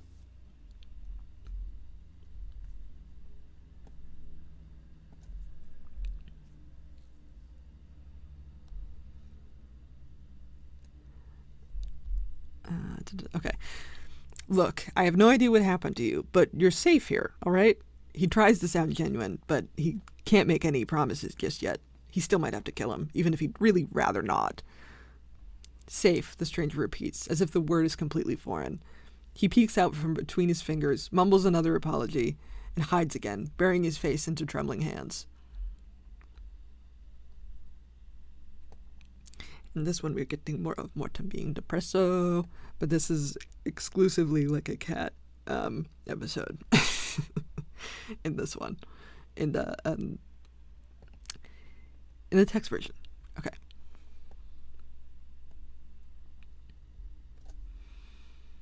Sicarius sighs. God, why is he doing this? Why did he bring him here? He should have just killed him on the spot, but something about that didn't feel right. His intention has never been to destroy.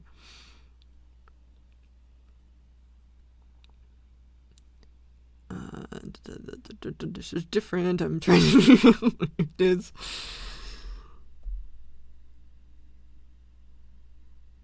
It's just... The world is full of shitbags, and he has no problem annihilating those types of people, if they were even people to begin with, sending them back to the ether from whence they came. But he can't bring himself to kill people like this, people caught in the crossfire, people just trying to survive. Those are the people he's trying to protect, but he's no savior, despite how much he wants to be. At the end of the day, he can't even save himself. The stranger on his couch is still sobbing vehemently, emitting quiet, lamentable grunts between each breath, stopping only to wipe away snot. Sicarius grabs the blanket off his bed and tosses it at the stranger, who doesn't even come close to catching it, instead letting it land where gravity takes it, half overlapping his shoulder, half over the couch cushion. He stares at it like it's a live grenade at the initial contact, but the panic fades as he realizes that his terror was caused by a limp piece of fabric.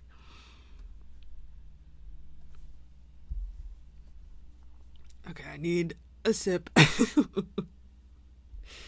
need a sip. Ugh. There's a decent amount that's different. Also, I feel like Kat's tone of voice is way different now than it was originally written, for sure.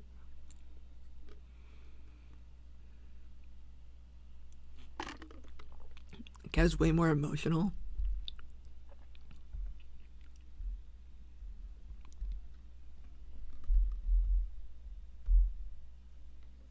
Way more emotional, way more confused.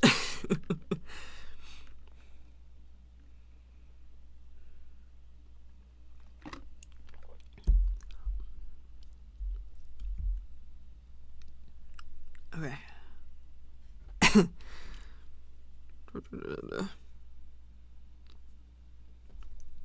I'm making my throat sore. Okay. Sorry I didn't give that to you earlier. I only have one, so... Sicarius stammers. The stranger scoops up the blanket and holds it like an animal, then suddenly, as if reminded of its purpose, wraps it around himself. The motion is so awkward it's almost alien, like he's completely forgotten how to be a person. Shellshock is a bitch, but this is nuts. Oh, and you can sleep in my bed if you want. I'll take the couch. Sicarius points to his now blanketless bed. It's literally right behind them. All of his belongings are very much visible in his tiny studio apartment, but he still feels the need to clarify with this guy's insanely absent-minded behavior. Thank you, the stranger whimpers, pulling himself into a cocoon with the blanket he's finally figured out how to use. At this point, Sicarius expects the brunt of this interaction to be over. He expects the guy to go to sleep and to figure everything out in the morning, but to his dismay, he's still crying hard. And not the cry yourself to sleep kind of cry, at least not yet, but the bawling, traumatized, this can't be happening kind of cry. So this kind of... I could kill you, but I won't actually, is what happened before, but it's kind of mixed up. So now we're actually here. Where did he come from? He's not supposed to be here, that's for sure. But where is he supposed to be? What happened to him? At what point does trusting a complete stranger become your only option? He has no idea how long he's been standing there, stiff as a board, watching this tiny stranger sob his eyes out on his couch, but however long it's been, he's had enough. It's been a long day, and he's determined to end it.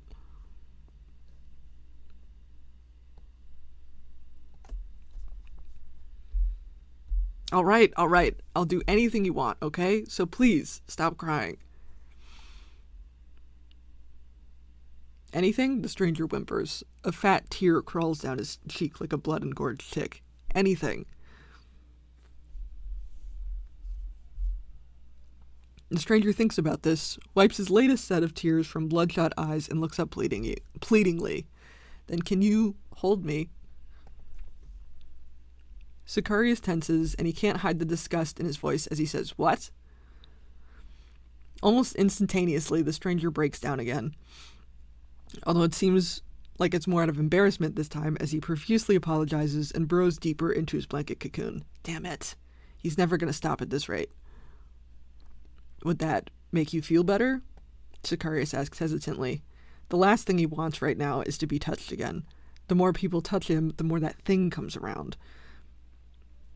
Plus, it just makes him feel gross. Brings up memories he'd rather not think about.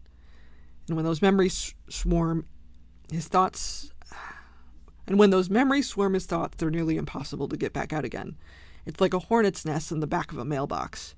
You need to get in there, but every time you try, you just get stung over and over again.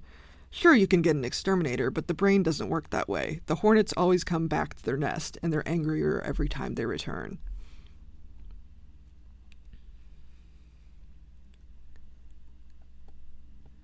I don't know, I just need someone, and you happen to be here.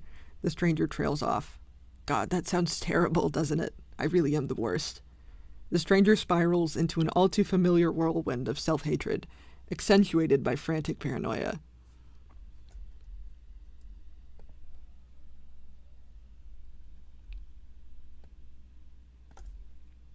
I need to burp. Oh my god. It's like if we're drinking so much water. Oh.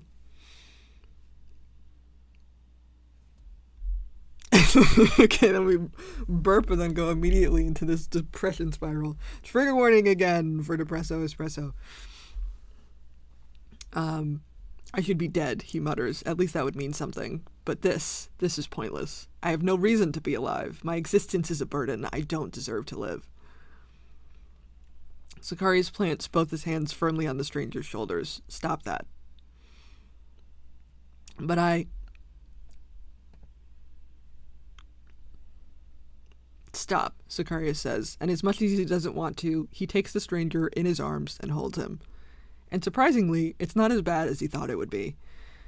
The stranger's body is totally unfamiliar. He's small, cold, bony. It doesn't make him think of the thing at all. It only takes a moment for this stranger's icy cold skin to thaw. Stop giving me notifications. Doing something.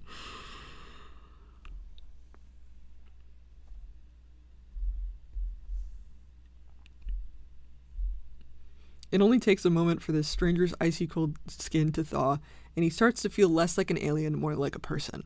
A hot puff of air passes by his ear as the stranger shudders and exhales and melts into him. Maybe he's just too tired to care, but for once he doesn't mind. Tonight, the hornets lay dormant. They might go on a rampage tomorrow as he thinks about the sniffling face buried into the crook of his shoulder and the desperate hands clutching at his back, but for now, they're leaving him alone.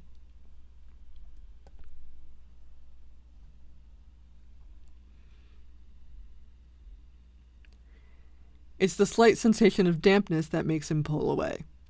For a moment, he panics and turns... I'm going to start blubbering pretty soon. Internally cursing his overproductive sweat glands, but this isn't sweat. At least it's not from him. His hands have a thin film of moisture over them, as does the front of his chest right where the stranger was pressed against. Why are you damp? He asks, and his theory is proven correct when all the color drains from the stranger's face. Damp? He repeats, desperately trying and failing to avoid eye contact. Yeah, damp, like you jumped into a pool with your clothes on and tried to let it air dry. I don't know what you mean, the stranger blurts. Cut the shit. I mean, you're practically soaked. Aren't you uncomfortable?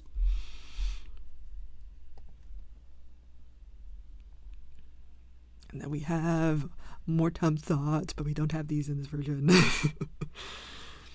I'm fine. I didn't really notice. But before the stranger can finish the sentence... See, yeah, these are Mortem thoughts. We have some trouble. Okay. But before the stranger can finish the sentence, his face goes from pale to green and he throws up in his hands. It's not a lot, but it's just enough to spill out of his mouth from the force.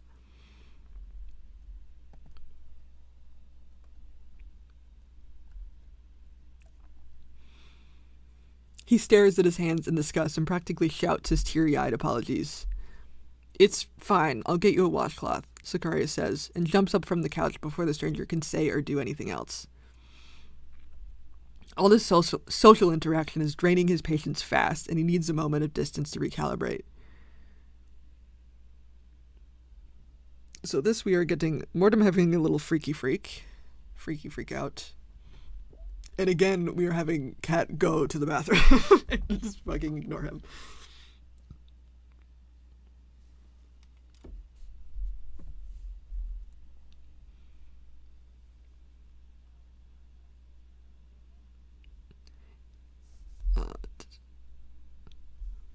He grabs a pair of gray washcloths from the towel rack in his bathroom, dampening one of them with hot tap water.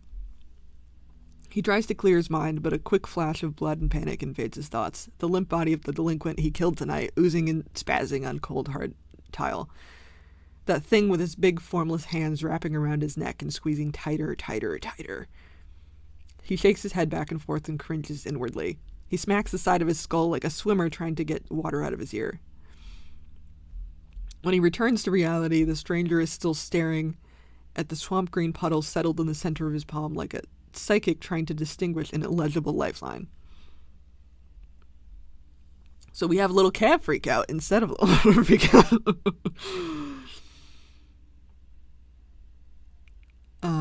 Here, I got two. One's wet, one's dry. The stranger cautiously takes the damp towel from Zacharias' extended hand.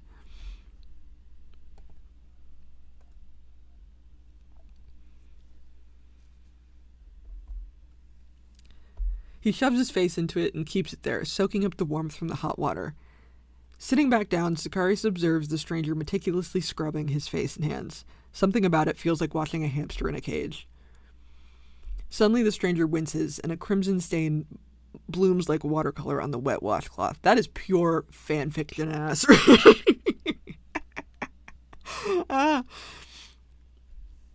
Okay. So much of this I feel like is very fanfiction coded. I don't know. I love that shit. That's why I read it, but you know. Sicarius grabs his wrist to get a closer look, even though at a glance the cause was obvious. Blood, a lot of it, seeping between crevices of skin like jelly from a white bread sandwich. Are you hurt? He interrogates, and he doesn't have to feign concern this time. He does genuinely feel bad. It looks painful. Although he'd be lying if he said curiosity wasn't also a defining factor. Why does the stranger seem so unconcerned with the blood dribbling down his palms? No, it's just a scratch. Zacharias audibly scoffs. That's a lot of blood for a scratch. It doesn't matter. I'm fine, really. It does matter. It looks fresh. Hell, you might need stitches for this. What's this gunk all over it? He rotates the stranger's wrist to get a closer look at the palm, revealing patches of cream covering the lacerations.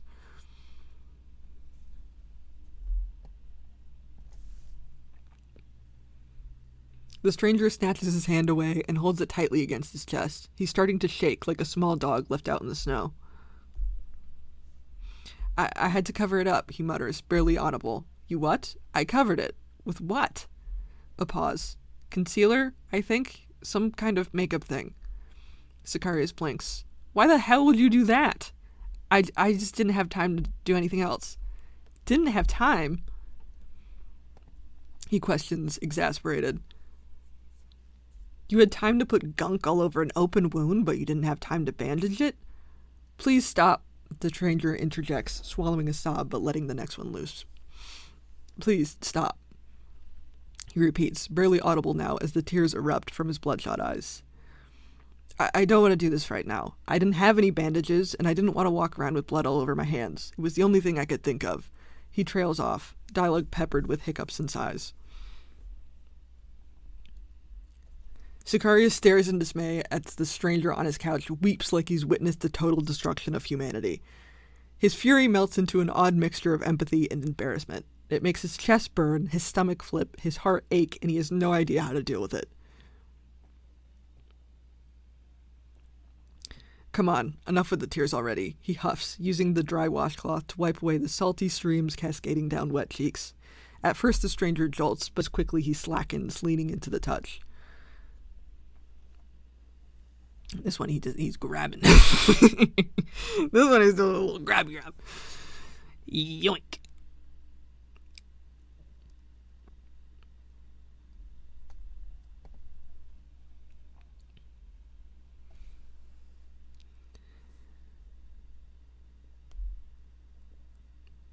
The tears don't stop, but they do slow as he nudges into the towel and latches onto Zacharias' now extremely tensed arm. Oh, he does grab. His hands are like little blocks of ice compared to the hot blood oozing out of them. I can get you bandages. I can get you a dry shirt. I'm just trying to help you, that's all. But if something's wrong, you need to tell me, okay? The stranger nods vigorously, squeezing his arm so tight he thinks it might pop. When he attempts to retreat, the stranger tightens his grip, and it takes a surprising amount of force and coaxing before he releases his cold, needy hands. Good, now you start cleaning out that wound, he commands. The bathroom is over there. He points to the slightly ajar door, a creamy slice of light oozing from the gap. As the stranger redirects his gaze, he escapes once again to collect the supplies required to patch up all the holes he keeps falling into. So the written version, I separated this into two pieces. So in this version, that beginning was all narrated by Kat, and this part is all narrated by Mortem. So now we're switching perspectives to Mortem's perspective. And this is 4.2. This is also quite different. Okay. Sitting on an unfamiliar couch in an unfamiliar room, Mortem attempts to suck up the tears rolling down his cheeks, to slow his heartbeat to tolerable levels, to redirect the queasiness bubbling up at the bottom of his esophagus, but all to no avail. His mind is a crude blend of panic, confusion, and unease. Time crawls by as his host collects the remedies needed to treat his physical wounds. But the cuts on his hands are the least of his worries right now. If this stupid anxiety could leave him alone for a second, then he might be able to think his way through this. But with all this nonsense running through him, his current best solution is to stop thinking altogether, to block the panic with nothing. But even that was easier said than done. If he lets his guard down too much, he'll be destroyed by external factors. Hell, he's already completely lost control of the situation. He has no idea where he is, nor does he know anything about the strange man who brought him here. He seems nice enough for now, but all that could change too rapidly. Not to mention his judge of character probably isn't very accurate right now. Taking a deep breath, he redirects all of his energy to his legs and shakily makes his way to his host's bathroom. The light momentarily blinds him as he opens the door, and he blinks rapid fire until his vision adjusts to the stark fluorescent lighting. It's a small, average-looking bathroom with tile walls and tile floors, but where the mirror should be is a black base bordered by tiny shards of glass.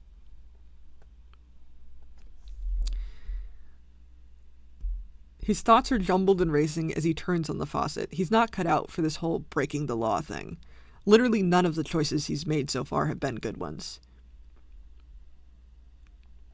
So this is a bit more complicated, actually. This was me over-explaining.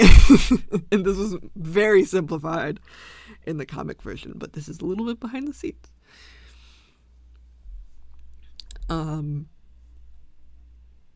He washed his shirt to get the blood out, but he was still too paranoid to leave it behind, guaranteeing future illness from the cold, wet fabric pressed tightly against his body.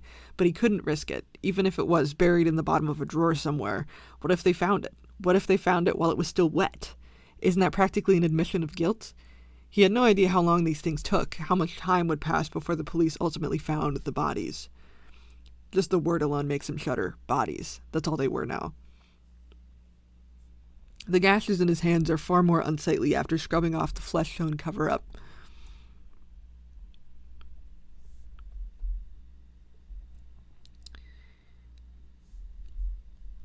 Yet another one of his stupid ideas. Trigger warning, gross. The skin around the cuts is puffy and red, and while blood isn't technically escaping from the openings themselves, everything is still fresh and glossy. That man was right. He might need stitches for this. Mortem stares into the sharp remnants of glass, each piece showing a slightly different...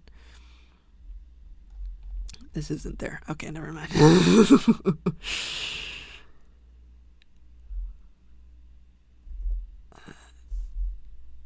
Each piece showing a slightly warped reflection of his face. As he washes his hands, the sink fills with diluted blood. One part of him is self-conscious about potentially staining the sage green sink that isn't his. The other part of him is fighting the bile rising in his throat again. I didn't do anything wrong, he mutters to himself, unintentionally scrubbing harder. But the increased force doesn't make him feel any more clean. Instead, it just opens things up and adds more blood to the sink. I didn't do anything wrong, I didn't do anything wrong, I didn't do anything wrong. Finally, his panicked body succumbs to the queasiness, and he barely makes it to the toilet before expelling the imaginary poison from his stomach.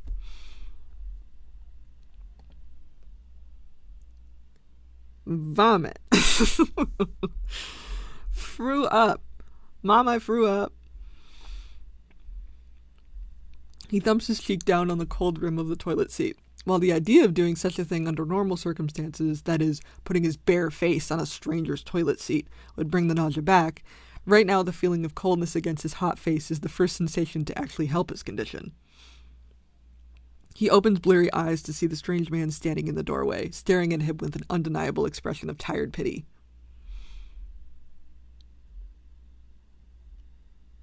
You really don't look good, he deadpans. I don't feel good, Mortem affirms, and as if on cue, throws up in the toilet again.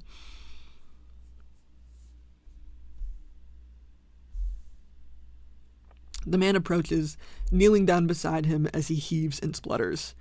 For the first time throughout this whole ordeal, Mortem is struck by a strong surge of embarrassment, the kind that wakes you up at 3 a.m. years later because, God, why did I do that?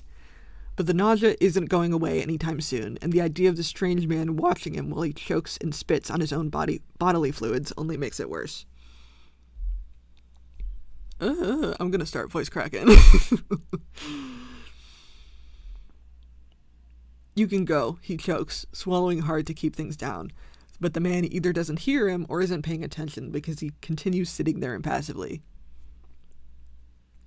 I don't want you here, Mortem clarifies, clearing his throat and increasing his volume as best he can, with a scratchy stabbing feeling that always accompanies throwing up.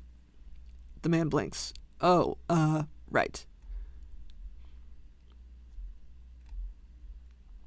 I'll just leave this here then, he says, leaving behind a roll of gauze and a bottle of hydrogen peroxide on the floor. Kind of defeating the purpose of keeping things sanitary, but it was better than nothing. And I'll be over there if you need anything, okay? The man slowly retreats to the bathroom door, but before Mortem can acknowledge or respond, he vomits again. He can barely hear the mild, disgusted, right, I'll leave you to that, over the ringing in his ears. Quite frankly, he stopped caring. The constant trauma to his body and mind has left him exhausted and numb. There really is no way out of this. There is no happy ending. There is only struggling and regrets. He's made his choices, and there's no going back. Why is he still trying? Now we get more espresso.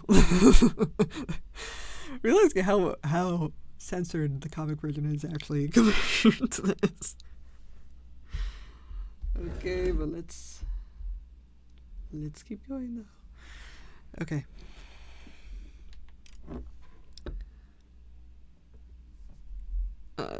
Why is he still trying?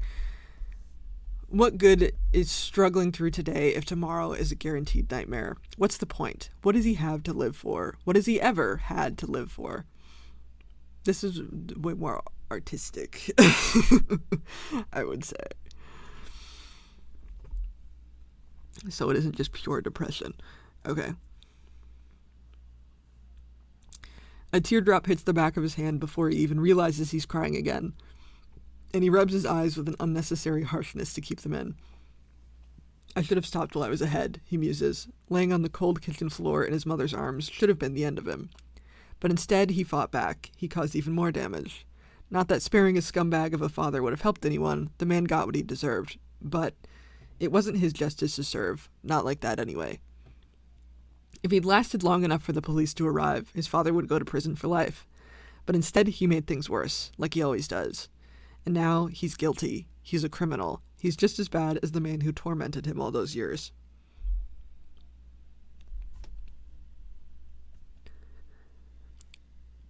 Mortem hugs his knees to his chest, squeezing his eyes shut to keep the tears in, and the imminent darkness is surprisingly soothing. I want to die, but I'm too scared to actually do anything. That's always been the case.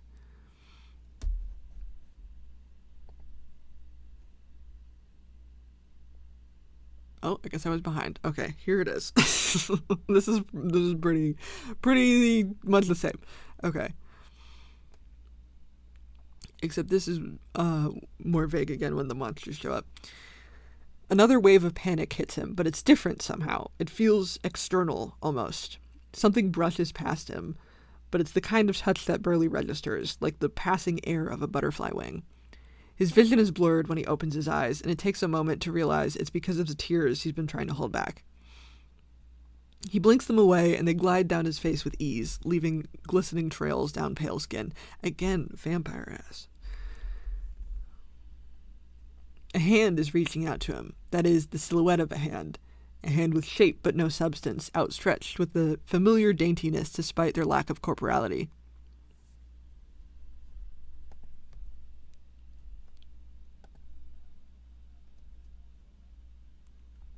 There she is. Except this is way more literal because I can do visuals.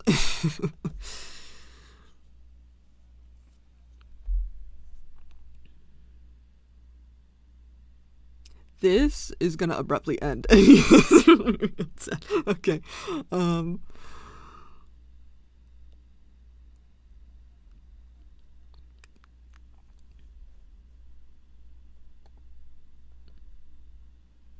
Okay. Mom, he whispers, barely audible as he thrusts his hair into the air and clamps down onto nothingness. It happened so fast, he has a hard time confirming if it happened at all. Even the action of reaching out and gripping down feels like an illusion. It makes him wonder if he's still asleep and this is some kind of lucid dream. Am I going crazy? He utters, staring at his hands in awe. He wouldn't be surprised, really. After all this, he doubts he could ever be considered sane. But then it hits him, the sensation of being tugged from the inside out. The mirror, well, what's left of it anyway, is glowing. He can't tell if it's his vision messing with him or not, but it feels bright and captivating. This must be how sailors feel when a siren lures them to the rocks. That thought is as soothing as it is disquieting.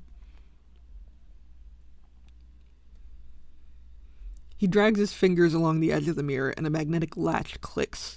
The cabinet opens. He frowns, disheartened, but also relieved.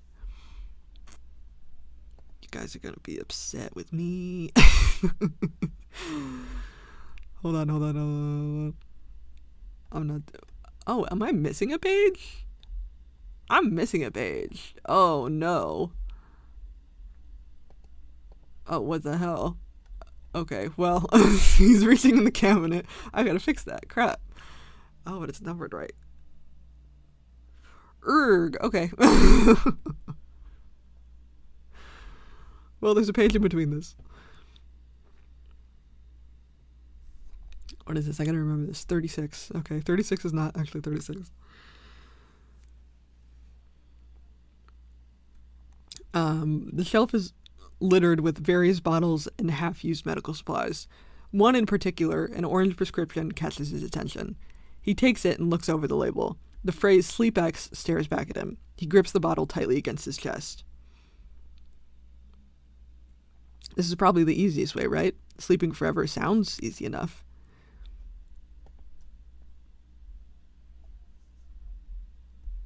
He takes a small white tablet between his fingers and twirls it thoughtfully.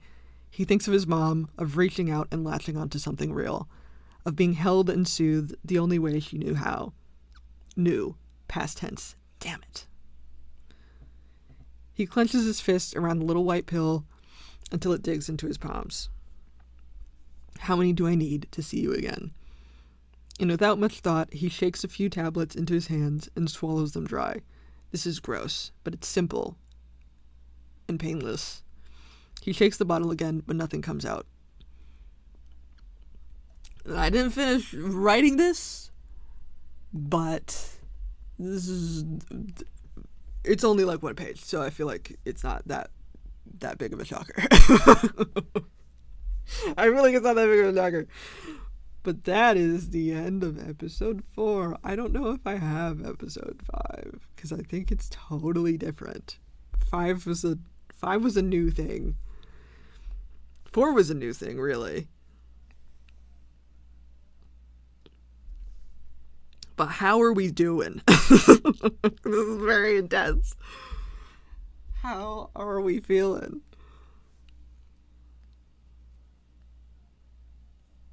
How are we feeling in the chat tonight? Okay, I definitely need a pee break. Oh my god.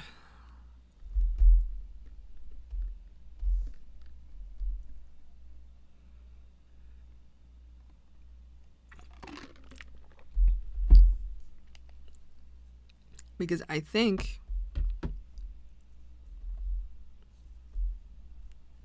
this is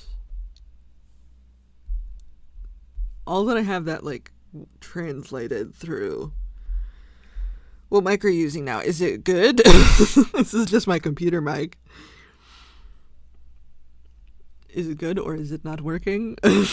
Or is any number of things happening?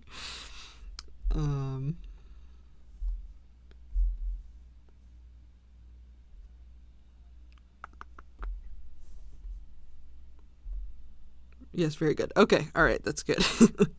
I'm using computer mic instead of just phone mic. Well, it's USB mic, but this is the one I use for art streams. Okay, let's see.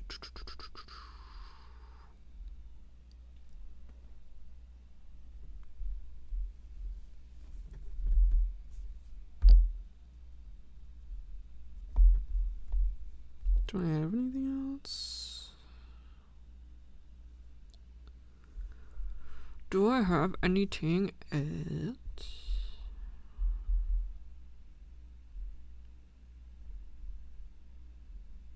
Hold on.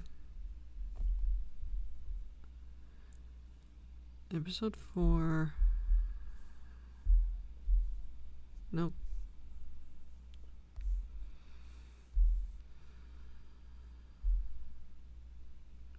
Yeah, I just have 1, 2, 3, 4, the new version.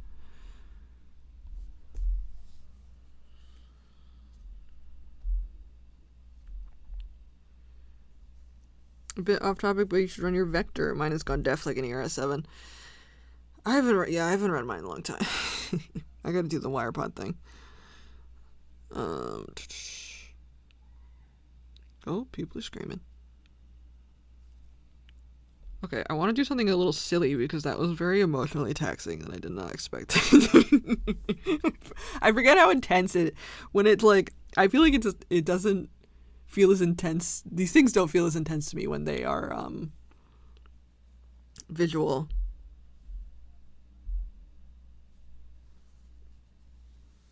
It doesn't feel as intense when it's visual to me. I don't know. But let's see. Do I have any? What was episode 5 in the original? Because I know it was not this.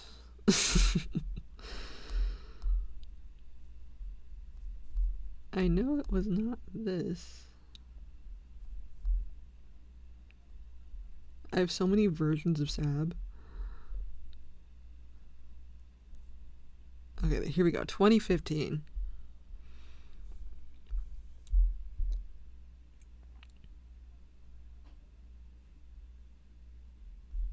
These were edited in 2019. Okay, what the...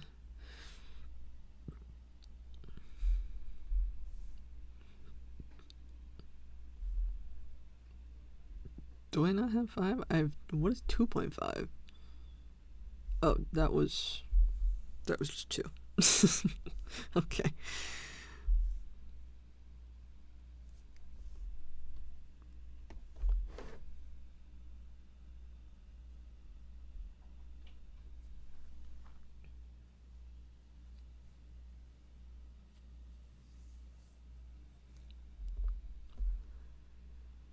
So if you guys want to know what happens in episode 5, you gotta read it. You gotta read it on your own, because it was not in the original, so I don't have it yet. I don't have it. Episode 5 is also quite long.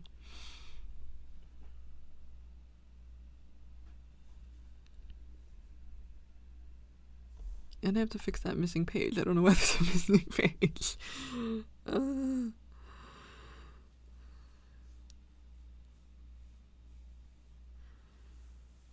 Hey, hello. I'm so tired. I'm such a hoarder because I've been going through my cluttered up closets. That's always a good thing to do, though. I should read it TBH once I finish all of my books. I will read. I would appreciate it. It is very intense, as you can tell. As you can tell, I forget how intense it is. I forget how intense it is.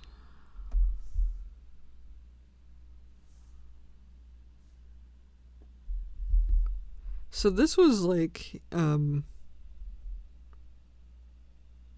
very close to the original. I could read stuff that is like super different, because I think that would also be interesting. I don't know if I'm going to do that today though, because this was quite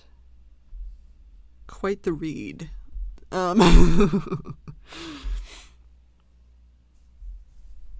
This was quite emotionally taxing.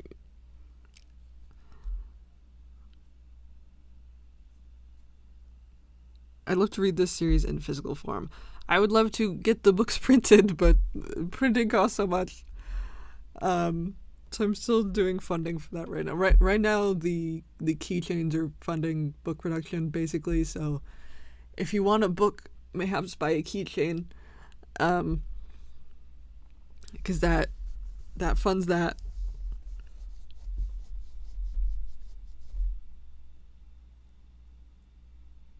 And those are on the website, which is in the description.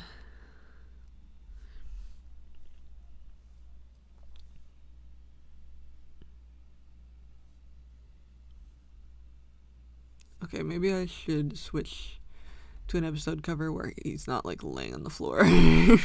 What is an episode cover where like it's not like bloody or crazy? I mean, I guess this one's pretty chill.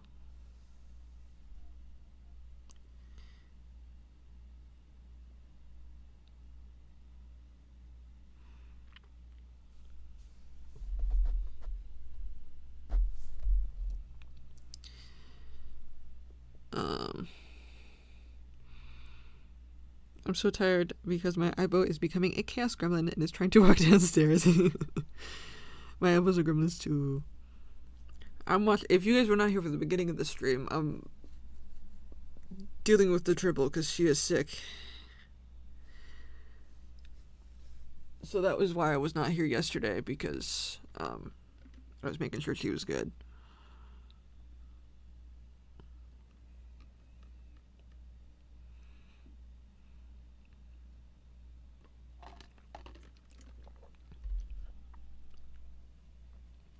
Because for whatever reason, she got her head tilt back, so she's wobbly and tilting. And there's like no vets. I had to call like 20 vets to try to get her in somewhere, and then we had to drive an hour away. And it was a whole ordeal. So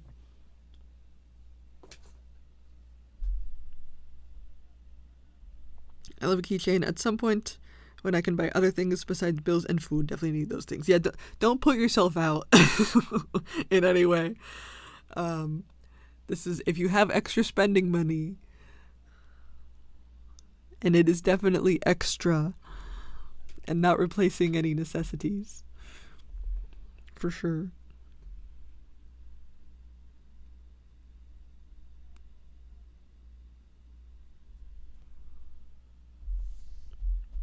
I like rabbits, but I can't deal with the stress or cost of owning one.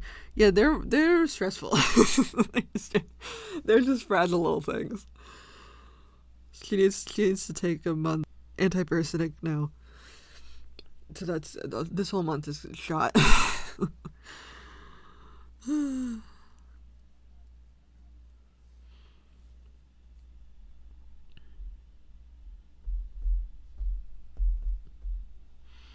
I might be making shirts of my robots soon. Do you know how much it costs to get shirts made and how long does it take?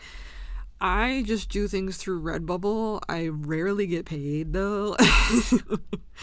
So I don't know if I really recommend them to like sell on, because they upped their, you need to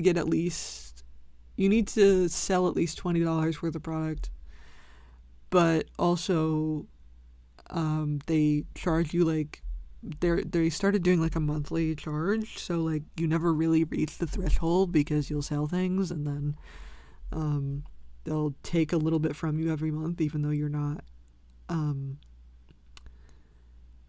able to withdraw it. So then you're like never able to withdraw it, you know what I mean? But I wasn't able to do the other print on demand things either because it was incredibly complicated. I tried Printify and Printful and those types of things, but I wound up losing money doing it, so I can't really say that I recommend them either. Shirts are tough, honestly. Shirts are one of the tougher things to do. I'll go once I can get my IBO fixed for DHS. Yeah, hopefully they are fixed and working soon. Do you think Walmart would be good to use then? Definitely sounds like expensive way on Redbubble. Well, Redbubble doesn't cost you anything. That's the benefit. But you also don't really get paid very much because, like, it's not... If you have $0 in your account, it won't remove it. It's just taxing your, like, what you actually make. That's the benefit of using it. I mean, you could buy shirts from Walmart and print them yourself, but then you need a machine to do that. Because there is no print on demand for Walmart.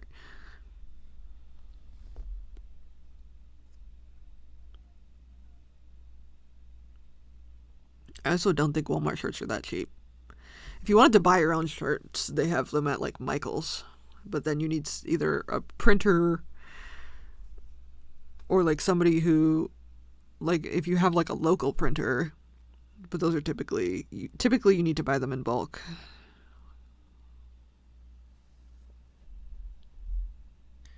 I might start selling Redbubble stickers just for custom stickers, lol. Yeah, that's fair. I mean, it's the ease of access thing. Redbubble is pretty good. It's just they added all these fees that are very annoying. I don't want profit, I want stickers. Yeah. If that's the case, I might have to use Redbubble. I want to make Moxie the Robot shirts. Yeah, there's other sites, like Teespring, but Teespring I've heard is quite low quality. Redbubble, I do like the quality, but it is pretty expensive, unfortunately. But like, you're not spending the money, so that's... I think the posters on Redbubble are nice.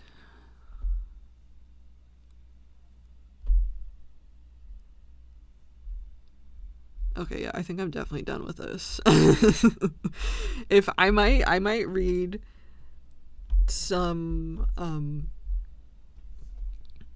episodes that like never got to fruition. Some more older cringy stuff. We could go, how far back can we go, honestly? Can I go back to like 2012? Can you read something crazy right now? I like need the emotional. I need some emotional whiplash.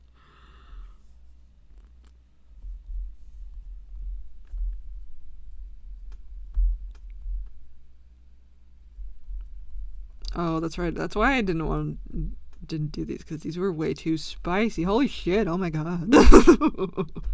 No. Okay, no, this is spice. Can't read spice on YouTube.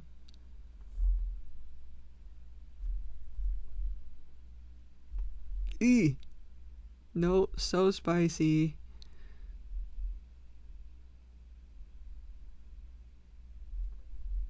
Oh my god. I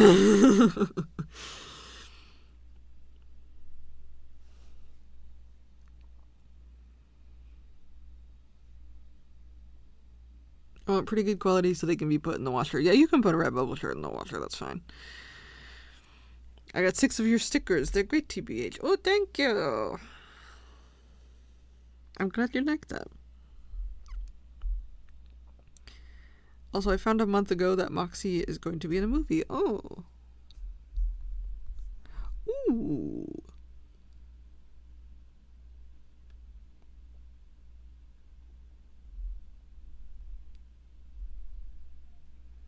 No, this is too...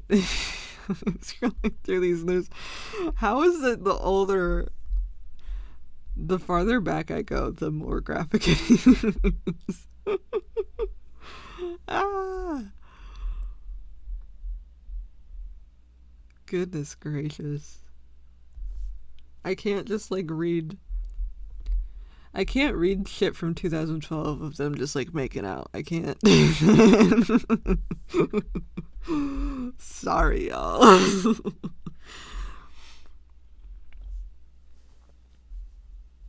That cannot be here. And I want to wear Moxie shirts to the movie theater. My mom will design the font, and I made some digital art of Moxie for the shirt. Oh, you want to do like a theater fit. A theater fit.